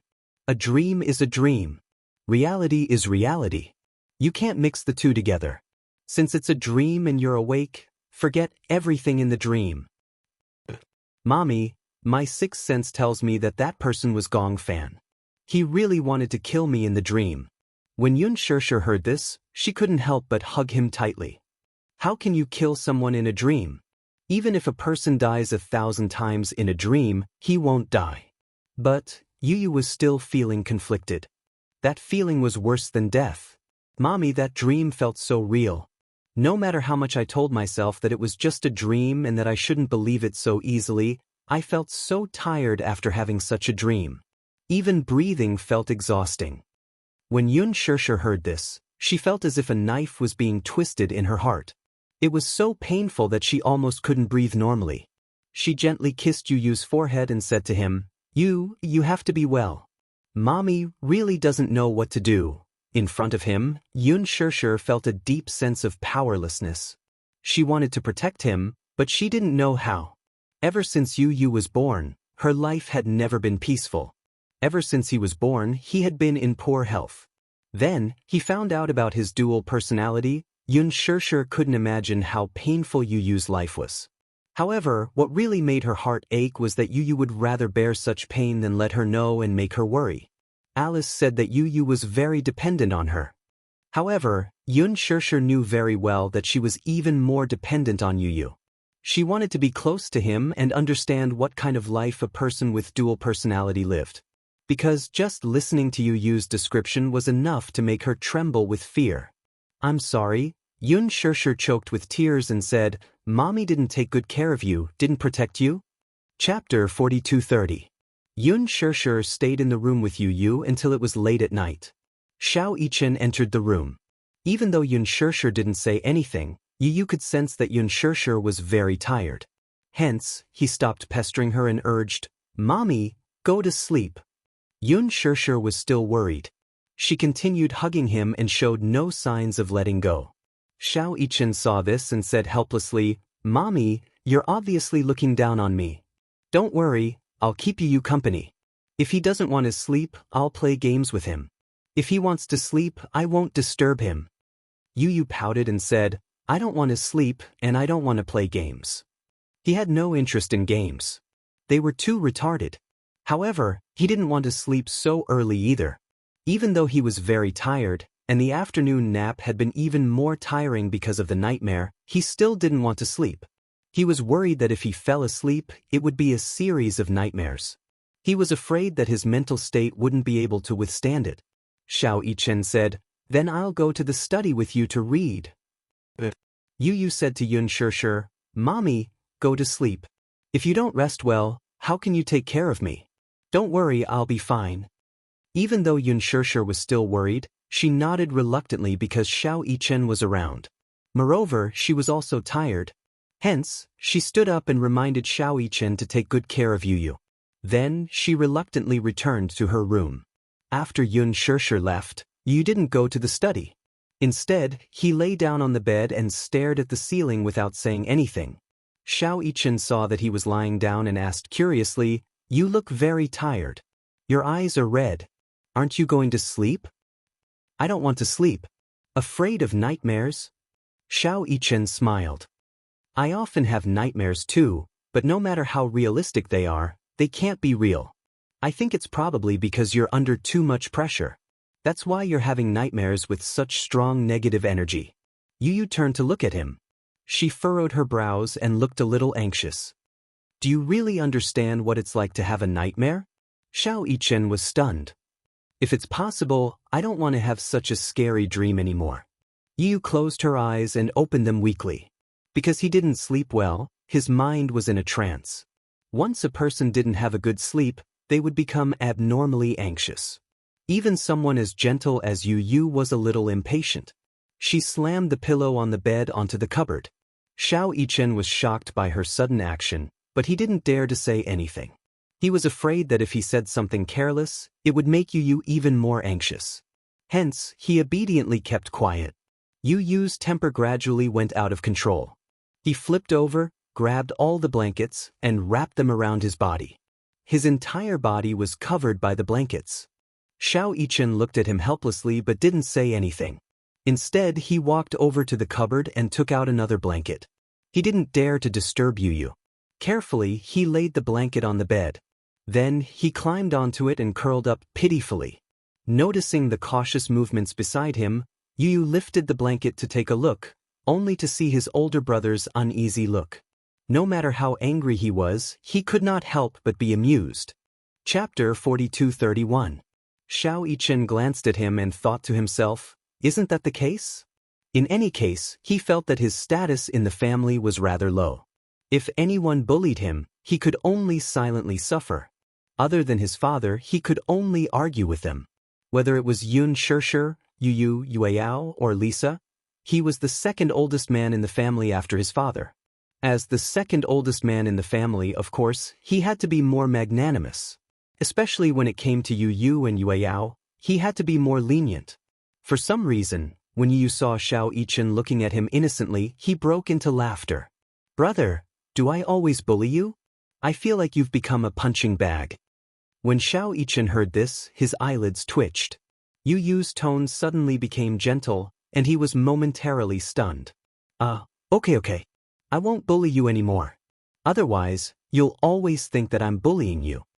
Xiao Yichen pursed his lips and said in an old-fashioned manner, well, I'm your older brother. Also, when you were in mommy's stomach, I was always fighting with you for nutrients. When you were born, your body was already weak. The more he spoke, the lower his voice became. Other people might not be able to understand Xiao Yichen's feelings. He vaguely realized that Yu's poor health might have something to do with him. When he was in Yun Shishir's stomach, he must have been the most domineering one, fighting with his twin brother for nutrients. Therefore, he felt an indescribable sense of guilt towards Yu. If it wasn't for him, Yu might have been very healthy. At the very least, he wouldn't have wasted his childhood in the hospital. He could have been like other children, flying kites outside every day and playing with other children. He wouldn't have had to watch helplessly.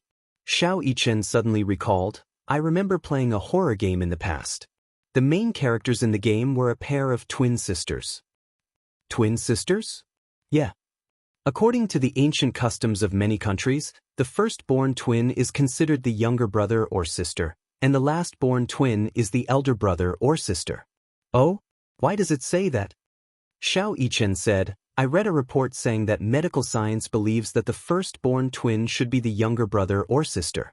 Since the second twin is born in the womb, it means that they develop earlier.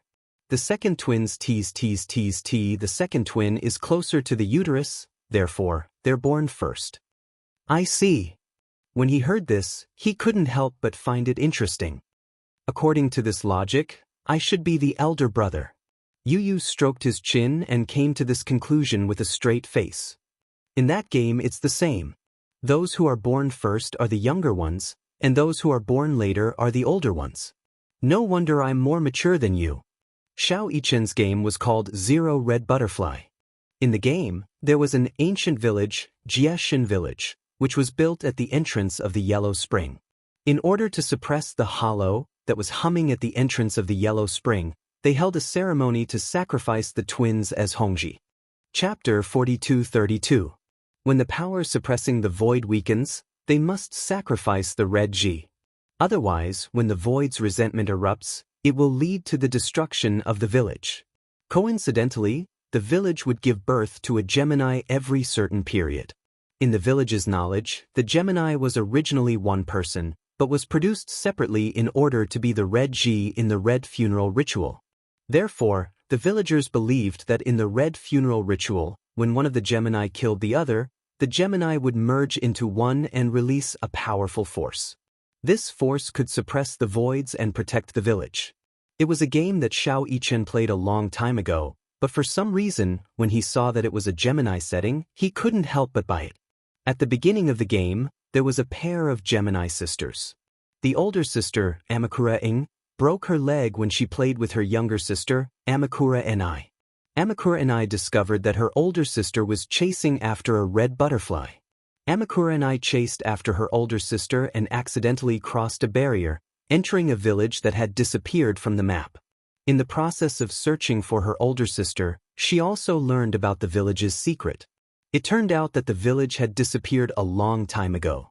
After the Toshiro family completed the last successful ceremony, the village held the red funeral ceremony again. This time, it was held by the Tachibana family's twins, Muyu and her older brother, Shuyu. The two of them were kind and had deep feelings for each other. However, During the ceremony, Shuyu couldn't do anything to Muyu, so she was killed by the ceremony and thrown into the void. Although Muyu was indeed killed during the ceremony, Shuyu's longing for Muyu was too strong, so the red funeral ceremony failed and the void wasn't suppressed. In fact, this kind of red sacrifice that was held regularly was called the Yang sacrifice. When the Yang sacrifice failed, the Yin sacrifice had to be held. It was used to temporarily prevent the resentment of the void from exploding, so as to buy time for the next Yang sacrifice. The content of the Yin sacrifice was to turn the sacrificial person into like a human pillar and then throw him into the void.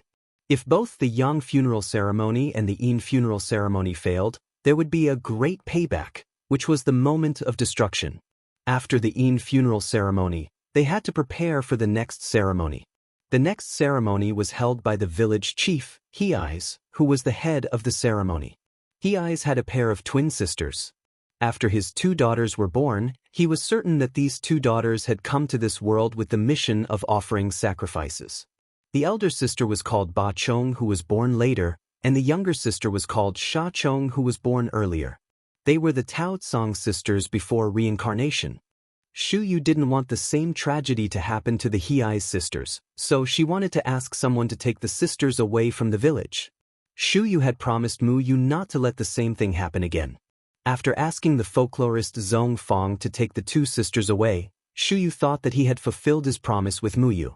Unable to let go of Muyu's death, he finally hanged himself in the confinement room.